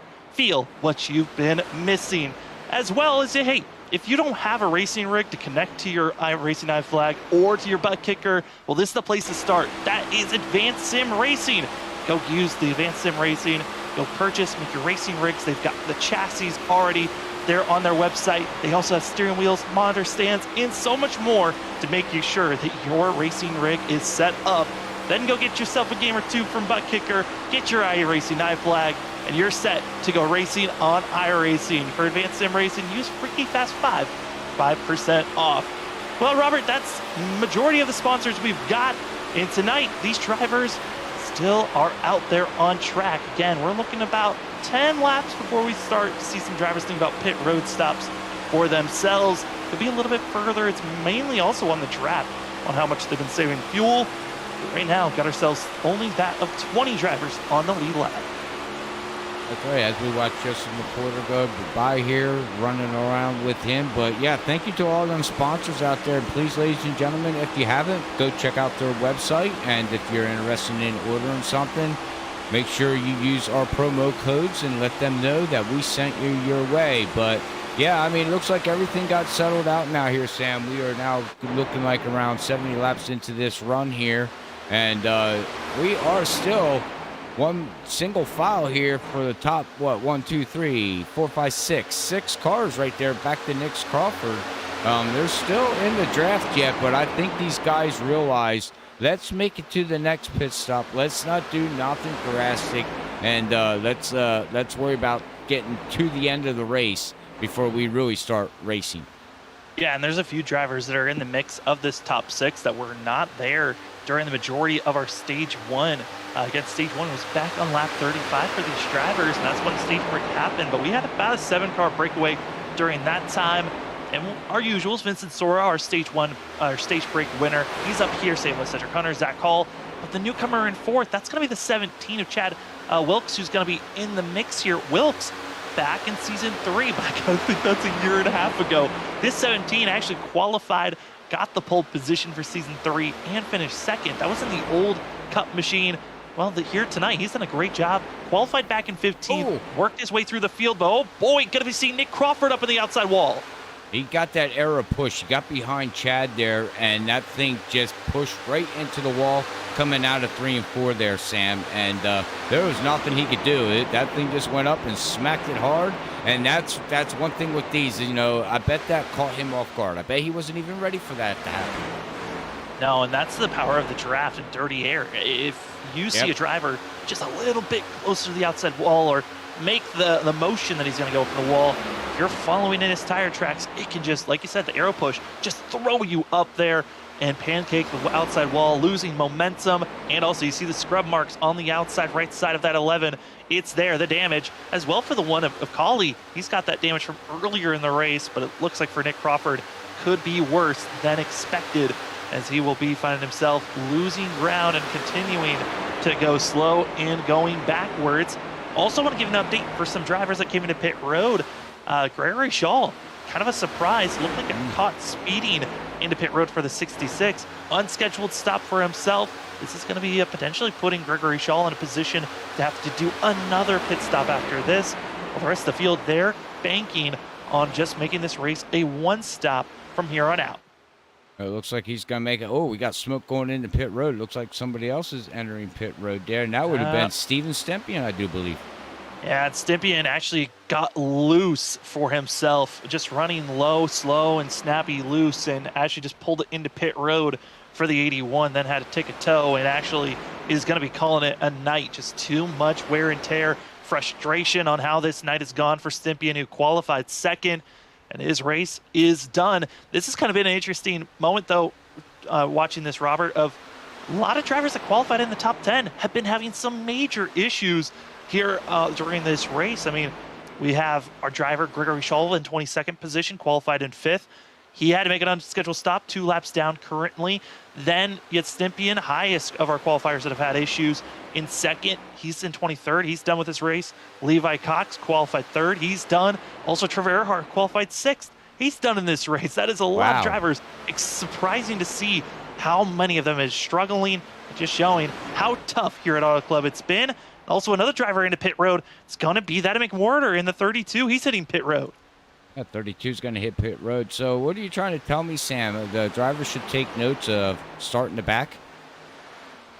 Well, I mean, one of those drivers that started the back was that of Rich Jamison, who's up in 7th. I mean, he's had a great run. Biggest mover of the night, up 19 positions. But, I mean, we still have a couple of these guys that qualified up in the top 10 and top 5 still up front. But it's more so of just showing this track is so tough that anyone and everyone can get themselves in trouble, lose, or just be an innocent victim of circumstance, get themselves in trouble. As the laps continue to tick away, we're coming up to our final third of this race. And Robert, still seeing our top 5. They are gone from the rest of the field. Yeah, they pulled out way. They got a 3-second, almost a 4-second lead over Collie right now, that top 4 of the 17. Running in 5th position there. We got the 45, Powell.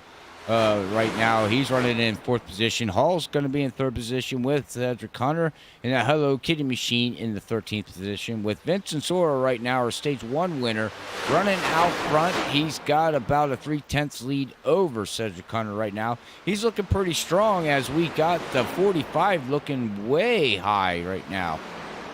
Yeah, Powell just entered the corner. I mean, just trying something different, I think, at this point. Just trying to find any type of positioning, different lanes. Yeah, and I think also just trying to get out of the dirty air potentially on why he went that high.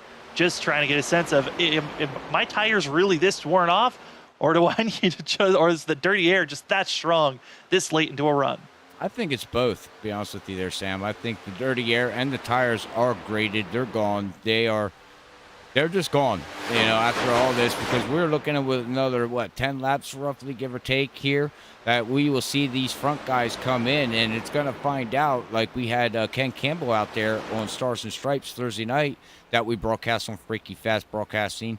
He said out there in chat, Sam, there in YouTube, don't short pit. You got to run this thing out as far as you can, and you noted on that too, Sam.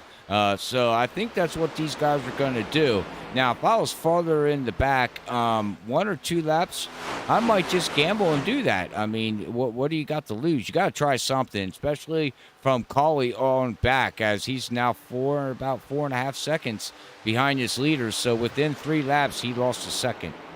Yeah, pitting on lap 80 to 81 is going to be your window of making it to the end. And you're also going to want to hope that you've got at least one other driver with you. If you're coming down by yourself, yes, you're going to be able to utilize your tires. Right now, the field running about a full second off. That's what our leader, Vincent Sora, is compared to his best lap time, which I think it's another factor that we haven't touched on at all here tonight. Tire wear. It is not as drastic as it once was in the old tire model and old Cup car. Okay. Only a second. Usually when we got into these later stages, these drivers are about 2 seconds off of their fastest lap. And that was an indication of, all right, driver's going to be coming into pit road. 1, fuel is running low and tire wear is that bad. With it only being 1 second off, you might think about, hey, I can give a second or 2 from the drivers that pit further back, and I'll still have an advantage on tires, and they'll just be on my back bumper. Well, that too, back bumper. And if you have somebody that comes in down pit road with you, you can utilize that little bit of a, drafting wise and not lose so much ground where you're not going to lose 2 seconds. And like you said, lose a second, half a second. You might be able to afford that. I mean, this is a 2-mile track, so it takes a long time, like you said there, to get around when we see Steven Stempien come out and stay on the lead lap. So, I mean, there is some strategy probably going on with teammates, and they're talking about their fuel mileage, as they're probably still talking about their fuel mileage, trying to figure out, okay, guys, to make it to the end of this race, this is how many sets of tires we have.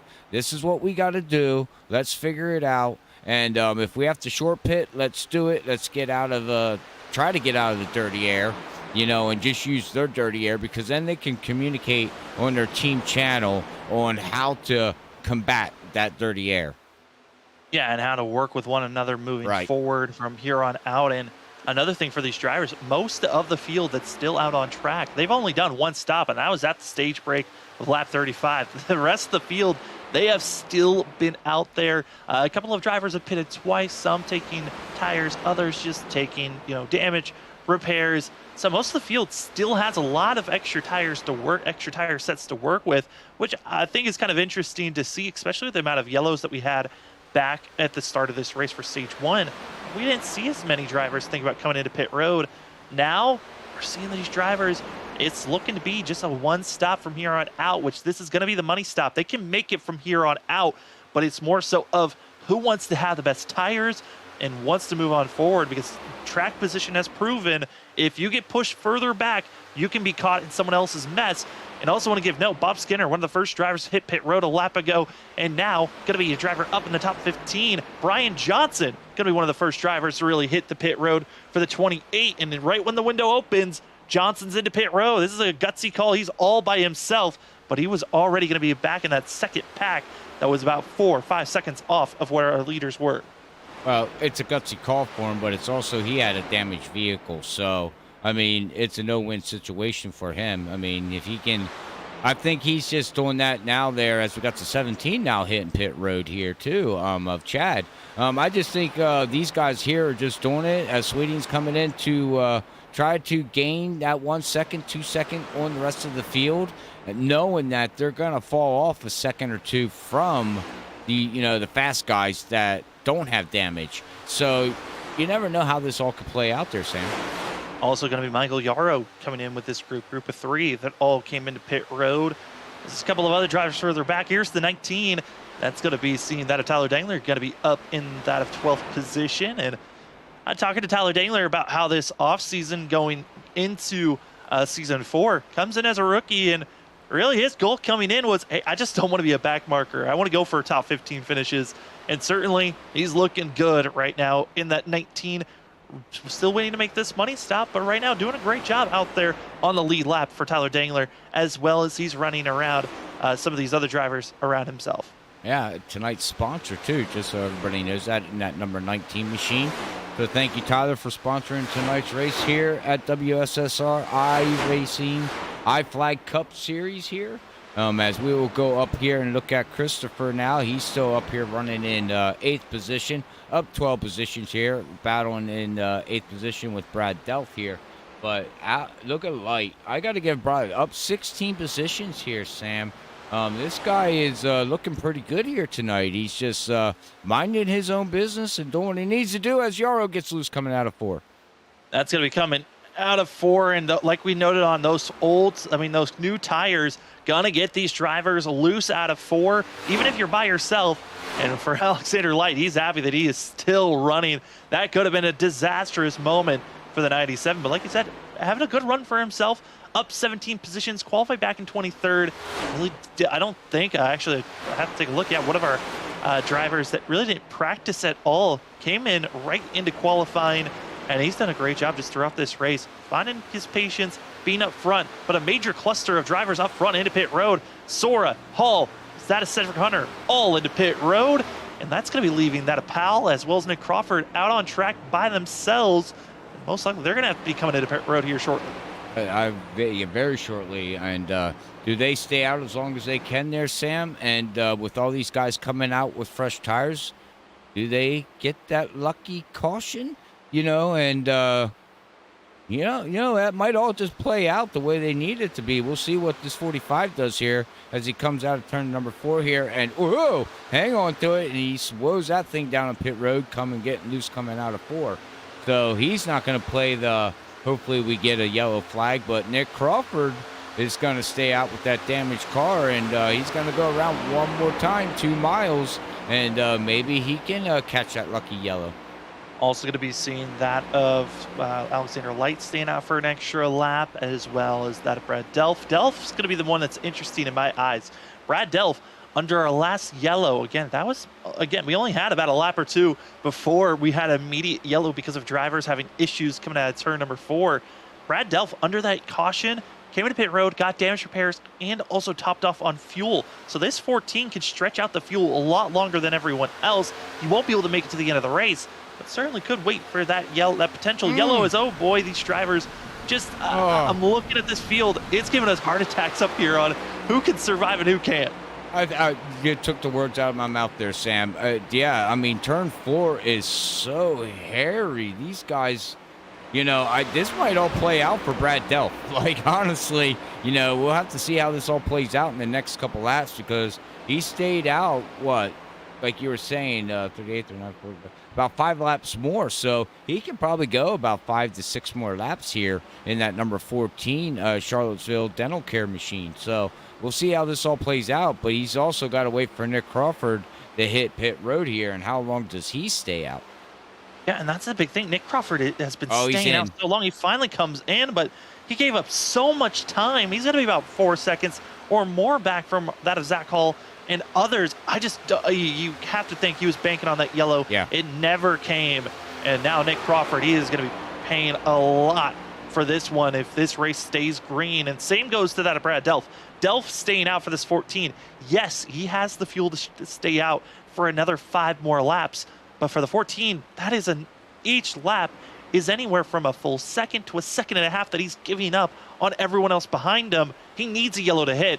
Otherwise, this gamble is not worth it. Oh, most definitely. He'll actually lose positions than gain positions by doing this strategy. But, hey, it's worth a gamble. You got a beat-up car, that Ford Mustang there, like we said. You can see the damage on the front nose. It's still plugging along, but, he's losing so much time. His last time by here was let's wait for it to update, a 42.67 to Zach Hall, 41.31. So, yeah, that's over a second faster. Zach Hall is coming right now, 19 seconds behind. So, yeah, we'll have to see how this all plays out, man. It's a lot. And also, we're going to fall back to the battle for third, as right now Chad Wilkes, who came into pit road 3 laps sooner than Vincent Sora, Zach Hall, in this cluster of also Cedric Hunter, going to be trying to defend that of Vincent Sora. And actually, for Vincent Sora, this is not what he wants to see. The 17 on 3-lap older tires is massive at this type of a track that's so abrasive on tires. This could be hurting Vincent Sora. He needs to make this pass as soon as possible because Zach Hall is pulling away. It is now 0.6, the difference between second back to third. And You can add another 10th on that, and they're coming up the lap traffic that's going to be running high, almost running into them.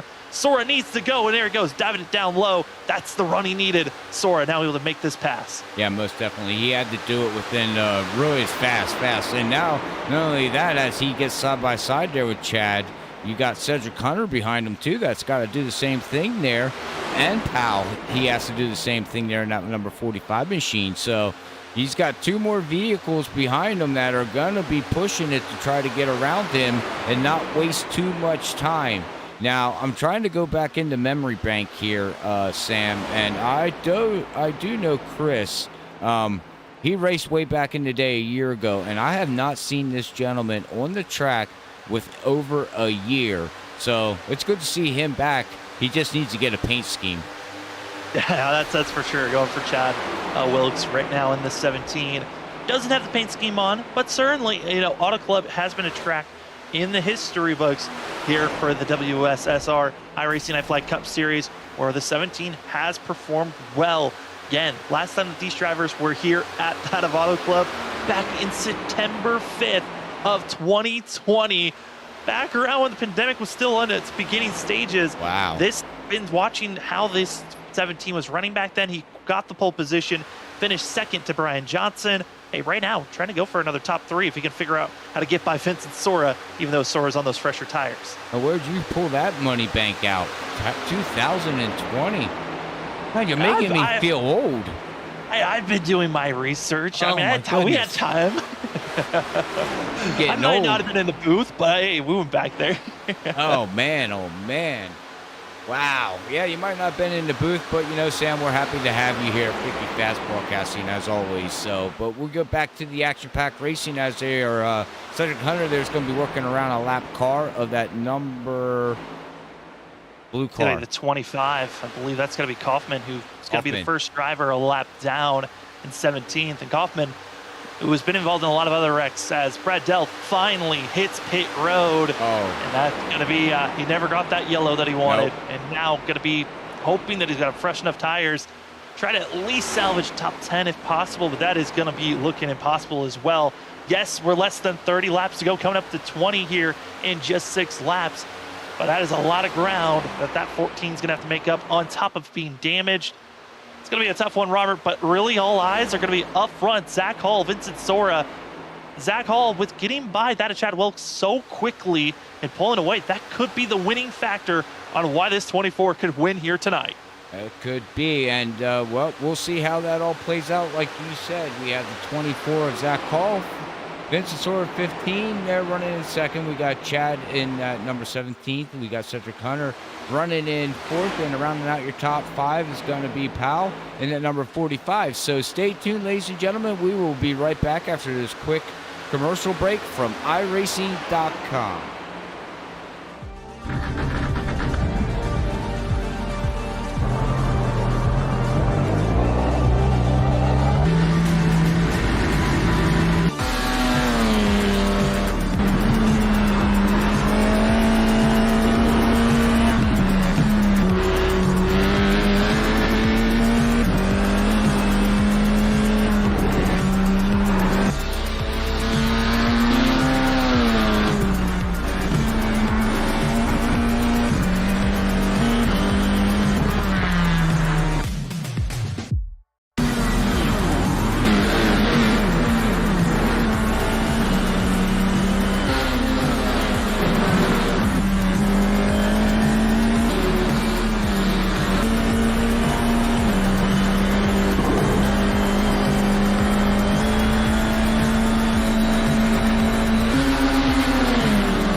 welcome back, ladies and gentlemen, for that of the World Series of Sim Racing, iRacingiFlag Cup Series for Season 4. Went on hiatus for about a year and a half, and we are now back to racing action for Season 4, and it's here on Freaky Fast Broadcasting. My name is Sam Dyer. With me is Robert Moyer. And Robert, we're coming up to 20 laps to go. Zach Hall's leading for now, but the gap between first and second has been cut down by 0.2. Vincent Sora, he is slowly catching up to that 24, and two drivers that really have different storylines coming in. You got Zach Hall coming in as one of the most starts of the whole entire series here at the WSSR iRacingiFlag Cup Series, one of the founders of this league. And then you got the rookie, Vincent Sora, trying to come in his debut race to take the win away from Zach Hall. Well, he's going to try because right now he is actually 0.3 faster than Zach Hall right now in that previous lap that they just ran. Zach ran a 41.45 to Vincent Sora's 41.29. So now the question is, we're 101 laps of 120 in the books here with WSSR iRacingiFlag Cup Series. How long does this last for Vincent? Does his tires eventually what we call plateau? Does he hit that dirty air there, Sam, and then can't, go any farther? Or, oh boy, I mean, only time tells, ladies and gentlemen, so make sure you tune in, hit that like button, share, and subscribe to Freaky Fast Broadcasting so you don't miss any of the action here weekly, here every Saturday night, and also the other leagues that we have Monday through Friday. As well, I want to ask the chat, who are you rooting for, and who do you think's going to win here tonight? Right now, it's Zach Hall and Vince Sora. They're looking like the heavy favorites, but as well, Robert, I think whenever you and I are in the booth, you've already done one of the things that we do, which is commentator curse them. But could we see a late yellow could potentially strike? That's kind of the tradition that we have when we're in the booth, is a late yellow that changes everything. All right, ladies and gentlemen, real quick, listen really closely. That is on Sam, not me. He brought it up. Anyways, on to the race.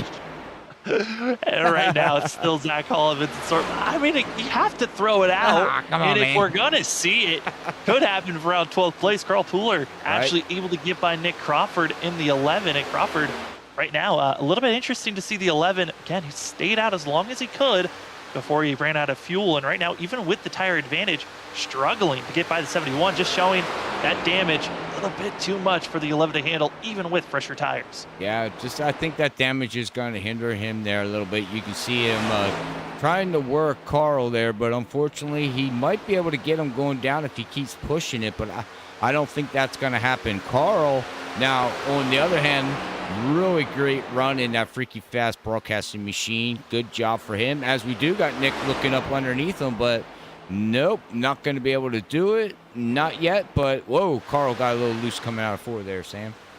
Got a little loose, and he's able to hold on for now, but watch out for the 11. He might think about a dive ball move into turn number 1. Just not close enough, though, to be thinking about it. For Carl Pooler, he survives another lap here, and I got to give credit, though. Carl, yes, he had a little bit of a bobble, but keeping that 71 clean, and that's been the factor. Keep yourself out of trouble, keep it clean, and just go for a consistent run.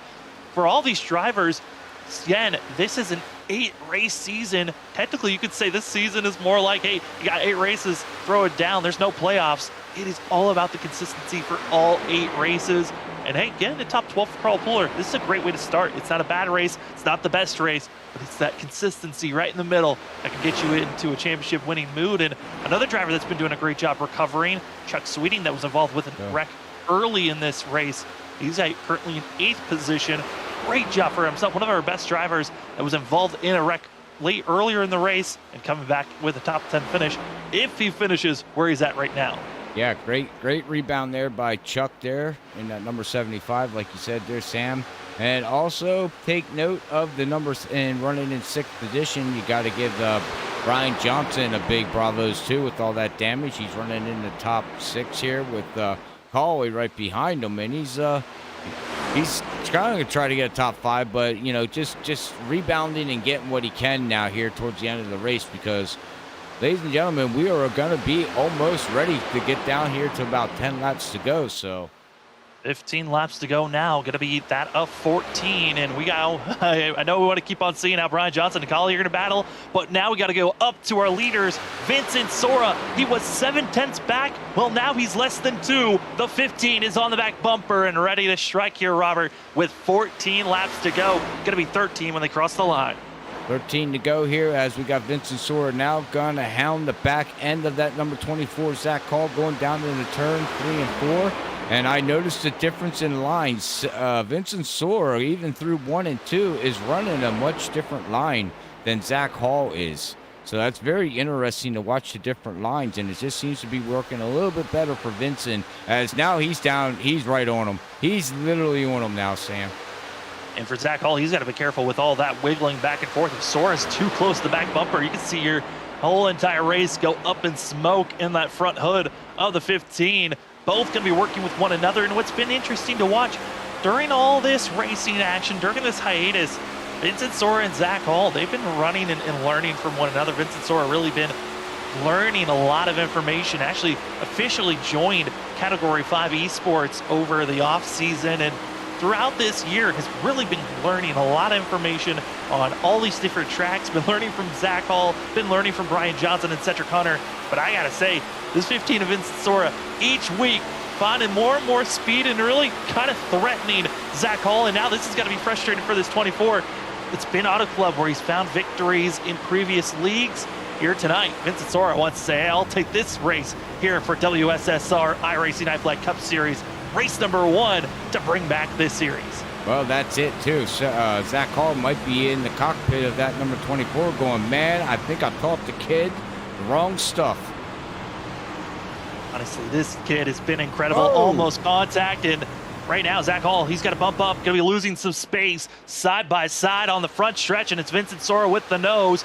But now it's Zach Hall. He's going to have just that, for Vincent Sora, Zach Hall, they both pitted at the same time. It's all been about how they've treated these tires. 11 laps to go, 10 when they cross the line again. And right now, got to say, Robert, for Zach Hall, he might have been pushing it a little bit too hard because he was trying to get so far ahead of the rest of the pack. But they can't look too far back now. Yeah. Cedric Hunter and also Powell, they're using the draft and they are closing in. Yeah, they're closing in fast, too. And these 2 top guys, they're going to keep battling side by side like they are, as it looks like Vincent Sora's finally going to get around Zach Hall. But Zach Hall is going to cool down them tires, ladies and gentlemen, and give it one more stab for the win here after taking a break here for a year and getting this league regathered back up. And again, I'm sure these guys and the admins say thank you to all the drivers and all the fans that tuned in here tonight. It's been leading up for over a month for this. These guys been very, very excited. We've been very, very excited up here at Freaky Fast Broadcasting to bring back the action here of World Series of Sim Racing iFlag, iRacing iFlag Cup Series. So thank you again. But yes, with 10 laps to go here, and you can see these two here, like you said, the Hello Kitty machine and Powell, they're going to try to stay nose to tail there, Sam, and hopefully maybe something happens up front, because right now Vincent Sora is starting to pull away from Zach Hall here. Yeah, Vincent Sora, no longer dirty air that he has to worry about. It's clean, and he is loving it. The 15 running that of 3/10 faster than Zach Hall that last lap, 1/10 faster than Cedric Hunter, and now going to be what we call snaking down the backstretch, trying to break the draft, not to give any advantage to any of the drivers behind the 15. And Vincent Sora, he's hoping he could keep on pulling away. This next lap, we'll see what the advantage is going to be for the 15, and as well, got to be careful. There is lap traffic that they're gaining on, but across the line, going to be 8 laps to go here for that of the mighty Morphin 2240 here at Auto Club. And it is all the 15 of Vincent Sora. But that group of drivers is catching up to going to be Tyler Dangler as well as John Peel. Going to be those 2 drivers that they're coming up to. Which that difference going to be about 1.5 to 2 seconds. It can be a factor here for our leaders. It matters on how that Appeal and also Dangler are going to get out of the way, or will they continue to battle on?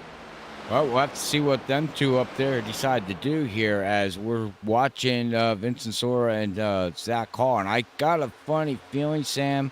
I think Zach just burned the tires off, like you said. He tried to get so far out, from Vincent when he was stuck behind that lead lap car there for a while. And, Vincent finally got around him, and he lap after lap, he was just faster. And it took about 15 laps to get to Zach, but he finally made it there.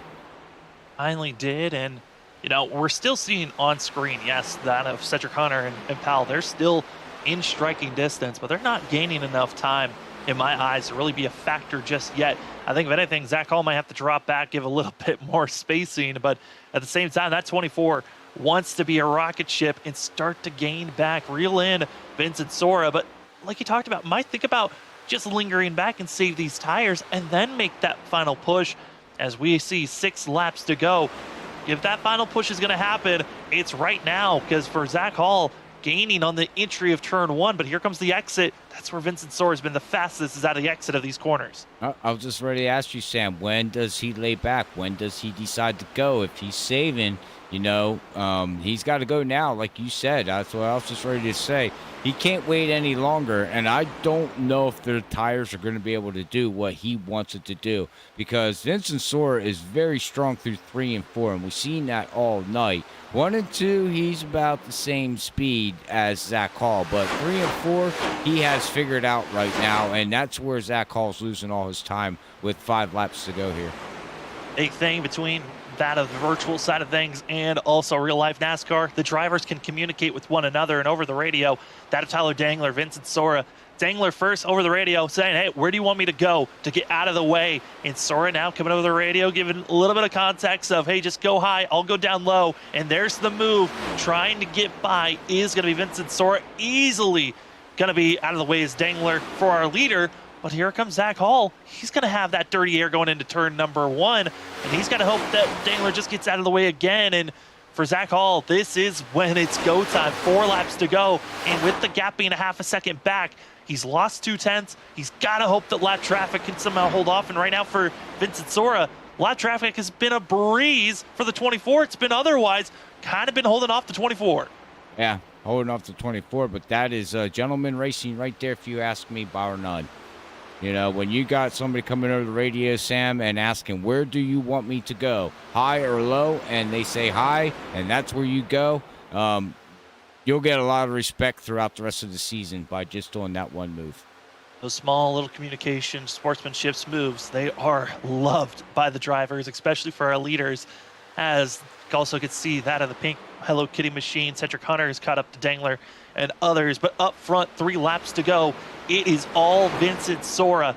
Looking good for the kid, and right now for Vinny, this has been one of those races where he's been up in the top 5, placing himself in the right positions, hasn't gotten up into the wall, kept himself clean. And Robert, this is prime how you want to race if you're going to go for a championship run. That is prime, is right, as he's going to have 7 weeks more to battle off. And like you said, Sam, next week, ladies and gentlemen, we go to Las Vegas. Now, what stays in Vegas, right, Sam? Because all we got to say is we've seen a lot of things happen at Vegas here lately. Vegas always seems to bring out the worst of people, it seems like. And we hope, what happens in Vegas stays in Vegas for those drivers, as the passing that's going on for 3rd place. A little bit of shimmying as Powell's going to be trying to get by. That is Cedric Hunter. And here with 2 laps to go, Vincent Sora, that is Zach Hall, Cedric Hunter, Powell. They're going to be all within a 1.5 seconds. If anything happens, which most likely is not going to happen for Vincent Sora, he's hoping he's going to be okay. But here out of 4, he wants to see the white flag wave, because that will make this race valid and official. Cross the line. It's your European Wax Center white flag in the air. It's official. It's now Vincent Sora with 0.7 seconds back to Zach Hall. He just has to survive here, Robert, out of turn 2. Got to survive out of turn 2, and he's going to head down the backstretch here for the final last time. Like Zach's like to say, the penultimate, how's he say that? The penultimate time? Yeah, the penultimate time for these drivers, for himself. But into turn 3, Vincent Sora, debut race in WSSR iRacingiFlag Cup Series. We went away for a 1.5 years, but it comes back. It's the rookie taking the first win of season 4. Vincent Sora with the best way to start out the season. Wow. Congratulations to Vince Sasor. Congratulations to that call. And we got to give a big shout out to that 13 and 45. They finished side by side for third and fourth position there, Sam. Wow, what a drive. What a drive from that other rookie that we have out there, too, and that number 45, Powell. Yeah, Sean Powell, great Yeah. run for himself. Great He run. started back in 12th, moved up to 8 positions. But biggest mover of the night, actually going to be given to that of Rich Jamison in the 86. Great runs for a majority of these drivers. More than half the field actually are rookies, and they have shown a lot of, credibility, sportsmanship, and this is what we love to see from this series. Yes, we saw some very big wrecks, but we expected that to get cleaned up at times. But for the driver up front, Vincent Sora, he was running in the top 5, top 7 all night long, placed himself in the best position, came in with his teammates Zach Hall and Cedric Hunter, saved his tires the best. And at the end of the night, he's the one who gets to burn it down here at the Mighty Morphin 240 at Auto Club. Congratulations to Vincent Sora. Congratulations to Vince Sasor and that Maconi Setup Shop LLC machine. Congratulations to him.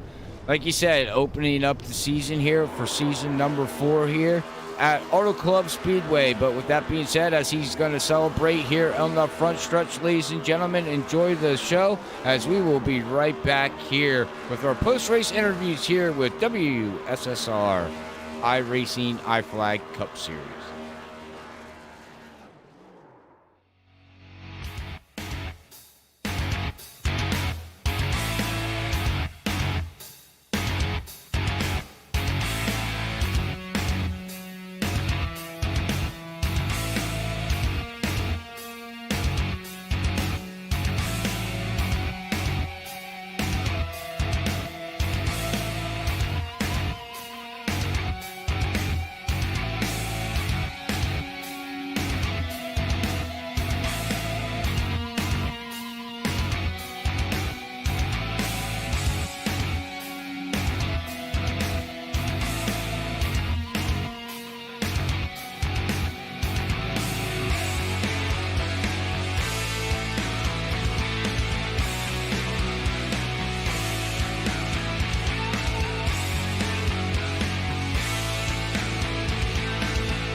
Welcome back, ladies and gentlemen, to that of the World Series of Sim Racing, iRacing iFlag Cup Series, Season 4, race number 1. We're back from the 1.5 years of hiatus, and it is going to be a spectacular race that we had here at Auto Club for the Mighty Morphin 240.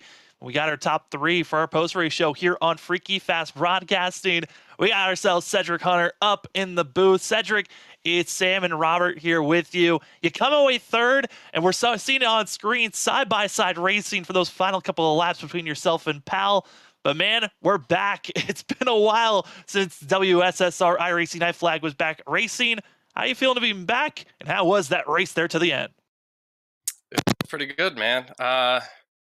That was exciting. It was nerve-wracking. I'm sweating. It was unfortunately we didn't get the chance to race for the win there at the end, but still in contention, I guess. If maybe we had a caution, or if I just had a little bit better of a pit stop or something, then maybe I would have been there. But Had a wicked race there for third. Awesome job to Sean. I know he's one of the rookies and stuff like that, so it's really good and really fun to see.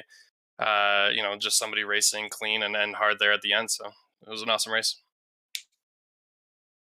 And Robert, do you have a question for Cedric? Yep, sorry about there. Hey, Cedric. Well, hey, real quick, I just wanted to run by you. So the draft package in this with the little update that iRacing gave us, how much difference was it out there for you running side by side and then with the cars in front and then behind you there? Yeah, if you're referring to the package that was Yeah. literally right before this one, huge difference.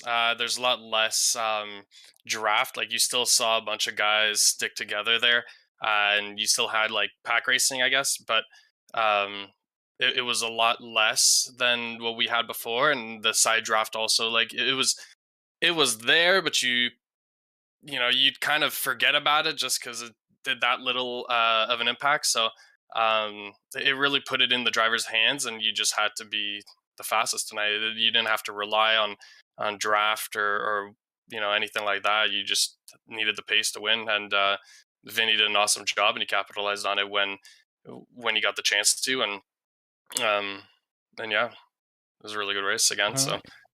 Nice. Well, one last question. How's it feel to bring it home in third position with that new team that you got, Freaky Fast Racing going on there? It feels awesome.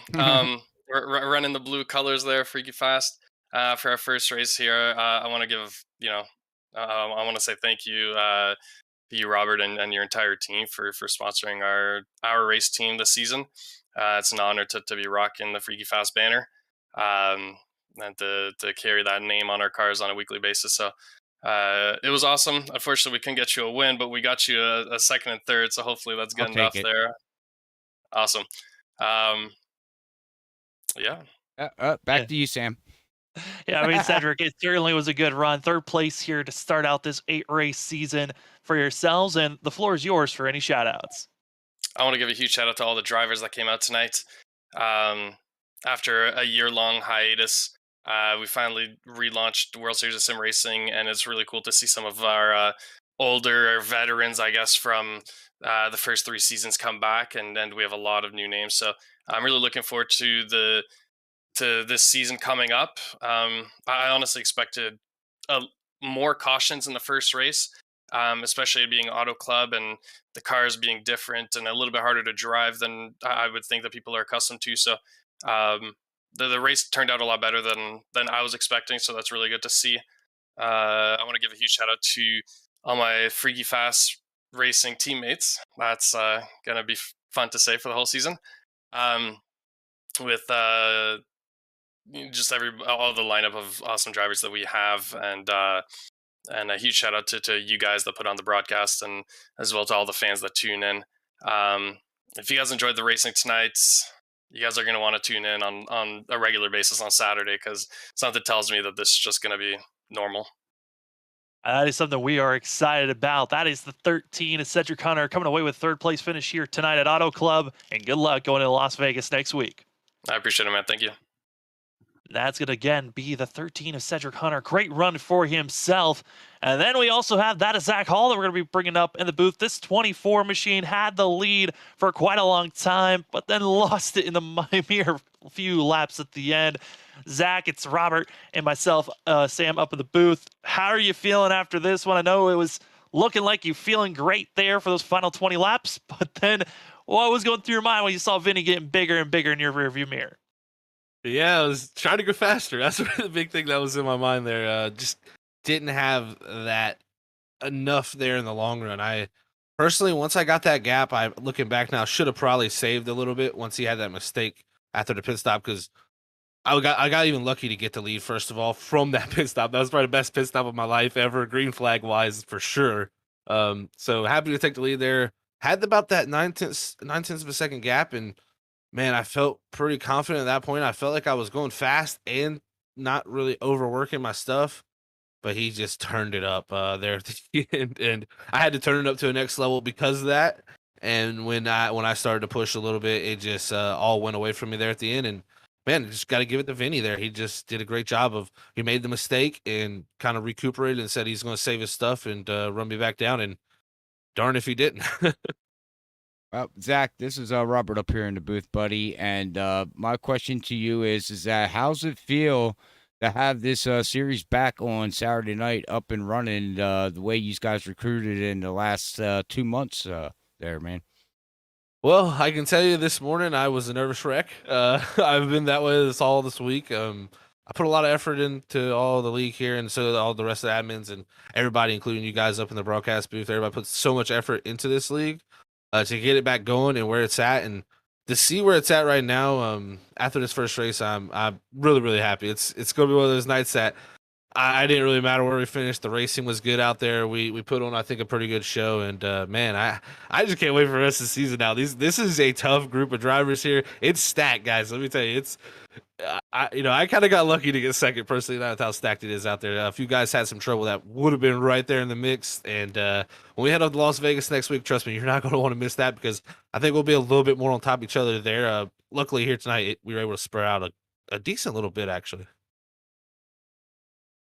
And Zach, I gotta say, so I was going through the history books of WSSR, trying to get all the different knowledge of, because I know Freaky Fast been covering this. This is my first time covering, especially with 1 year hiatus.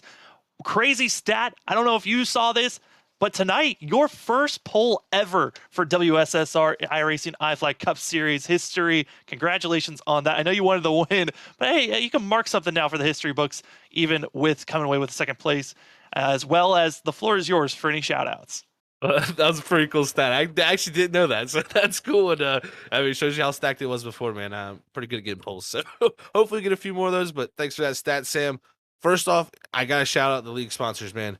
It has been a tremendous time working with those guys, getting all this together. I mean, we got every race sponsored. We got a sponsor for multiple different things in this league. And first off, I want to give the shout out to our title sponsor, iRacingiFlag.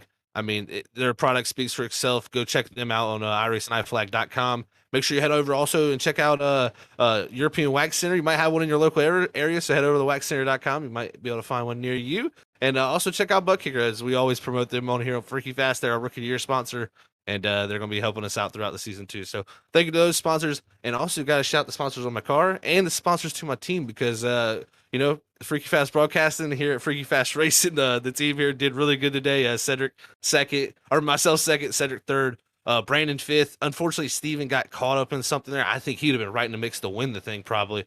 So can't wait to head off to Las Vegas with those group of guys, because Freaky Fast Racing we're going to be freaky fast this season. I really think that. I think that's a good name for us. So, yeah, and then thank everybody else who tuned in. And then, of course, Robert and Sam, you guys put all this together. And I can't wait to go back and check it all out, man, and head off to Las Vegas next week where we can get this action back rolling.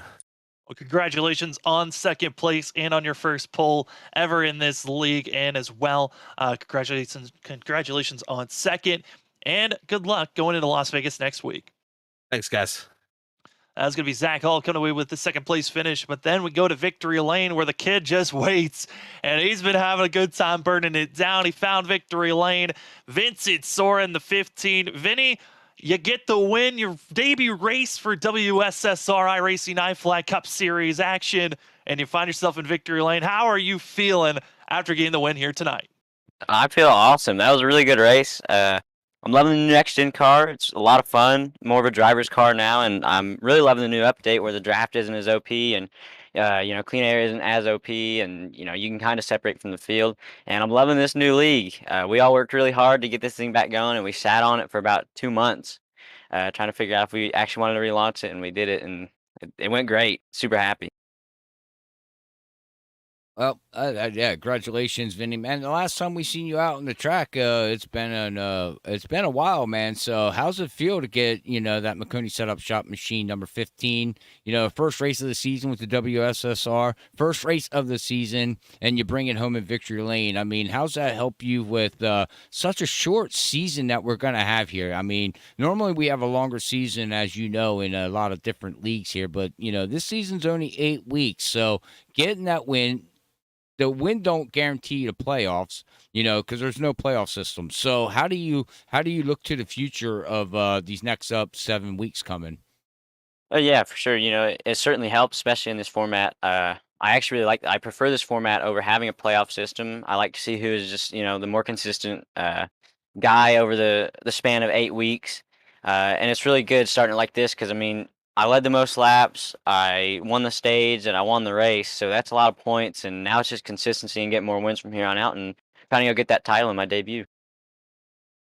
Well, Vinny, again, congratulations on the win. But man, coming into this race, how confident were you that you were going to find yourself in victory lane or just have a good run here tonight? I was actually pretty confident. We did the practice race. We run a practice race for this league every Wednesday night, and I actually won that.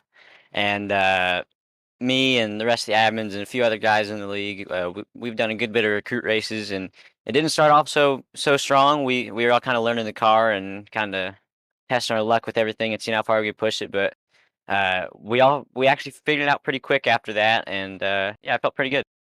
You certainly did figure it out going and getting the win here tonight. And before we let you go, the floor is yours for any shout outs. Yeah, for sure. First off, you guys for broadcasting because you guys do just a fantastic job. I can't wait to go back and rewatch it afterwards. I want to thank everybody in the league because they're the reason this happens. I want to thank our sponsors, iRacingiFlag, ButtKicker, you guys, Category 5 Esports. They're my team. I want to thank them. I want to thank all my teammates in the league on Sidewinder Motorsports, Brian Johnson, and Nick Crawford. Oh, Vinny, that was. oh, Are I'm you sorry. still there, Vinny? Did we lose him? No, I'm still here. Oh, there he is. Yeah. Oh, all right. Well, hey, congratulations again. I know me and Sam are off. Normally, me and Sam don't do the interviews, but hey, man, congratulations again for getting your victory here. And one last question: we're heading off to Las Vegas next week. We know what these cars can do. What are you looking forward to Las Vegas? As we know, it's going to be pretty stout racing. Like you're not going to be able to get away from nobody. You're going to be on top of each other. What are you expecting out of that race? I don't know. We did a recruit race there about, I don't know, 3 or 4 weeks ago, and it was actually with it was before the update where the draft was really OP, and we were all kind of grouped up, and it was super hard to separate each other. But I'm interested to see what it'll do now that it's not as strong, and hopefully we can separate a gap. But it should be pretty fun. I'm a big fan of Vegas.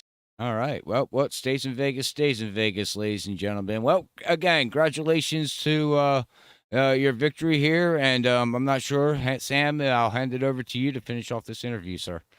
No, just good luck, Vinny, and hope good luck going into Las Vegas. And congratulations on your win here tonight. All right, thank you guys. You guys have a good one. As Vincent Sora gets to go celebrate his win here for our debut race of season 4. Again, back from a year-long hiatus. The rookie gets it done. He's now leading the playoff. He's now leading, excuse me, not the playoffs, but he's leading the Drivers' Championship as well as the Rookie of the Year Championship. He is doing a great job to start out the season in a hot streak. Now we ever find ourselves with Zach Hall. That Cedric Hunter are going to be finishing out our top 3, with Sean Powell in 4th, 5th going to that of Brandon Colley, Brian Johnson taking 6th, that of Chad Wilkes going to be taking 7th, with Rich Jameson going to be in 8th, Chuck Sweeting in 9th, and 10th going to be for that of Michael Yarrow. A lot of other drivers had some great runs with that of Norris and Crawford in 11th and 12th. But Robert, we look at the rest of the field. There's a lot of strong drivers that did not perform well here tonight that were caught up in some wrecks. That is very true, Sam. Yeah, if we look down through the field, we got Trevor Earhart finishing 25th position in the F5 Motorsports there. We got Tyler Conroy in that number 3. He's finishing very dead last of the race, unfortunately. Got caught up in some stuff. That is a strong contender driver that I've seen in the past. Very fast driver. And then you also got Steven Stempian in 23rd. You got Joseph McWhorter. We can just go down through the list here. It's some drivers that are looking to rebound next week at Las Vegas, and we'll see how that all plans out. See how that all works out for them there, Sam. Yeah, I mean, next week going to Las Vegas for that of the European Wax Center 225 for 150 laps at Las Vegas. And like we stated, there's a lot of strong drivers that did not perform well here tonight, but we know next week it is going to be a strong performance. Robert, I know you're not going to be in the booth commentating next week, but thank you for joining me here tonight. Tom Bourne, going to be our usual, going to be in the booth next week at Las Vegas. But Robert, before we send it off here tonight, what are some of your final thoughts here at Auto Club? Final thoughts is that I love seeing what these new next gen cars can do. I'm excited for the next 7 weeks of calling WWSSR, seeing some old time drivers that I haven't seen over a year here at Freaky Fast Broadcasting, and also running in other leagues. But this, ladies and gentlemen, you thought was interesting. Well, make sure you tune in next week, because next week we're going to be at Las Vegas, like we said, and it is going to be something. So my final thoughts here, Sam, thank you to the league owners. Thanks to the league, admins. Also, thank you to all the sponsorships that make this happen and help pay the bills on our journey to finish out this season. So congratulations again to Vincent Sora on getting his win. He don't lock himself in, but hey, he got the stage points and he also got the win here, and he's going to try to make it back to back starting next week. If he only had gotten the pole, you could have said he got the sweep. Of Vincent Sora, like you noted on stage points, he wants the stage break, wins tonight, and overall having the most points going into next week. Thank you, Robert, for joining me up in the booth. My name is Sam Dyer. It has been a pleasure to be giving you all the coverage here on Freaky Fast Broadcasting. Well, if you want more racing coverage, Monday night, that's where we find ourselves with the NAISCC track, that of the race car graveyard truck series, as those drivers going to be finding themselves hitting the track at Charlotte. For those drivers finding themselves inching closer and closer to the end of their regular season before they hit playoff racing action. But if you're too busy on Monday, hey, we'll see you next week. Saturday racing action, as we are back for WSSR iRacing iFlag Cup Series action for Season 4, race number 2. It's at Las Vegas.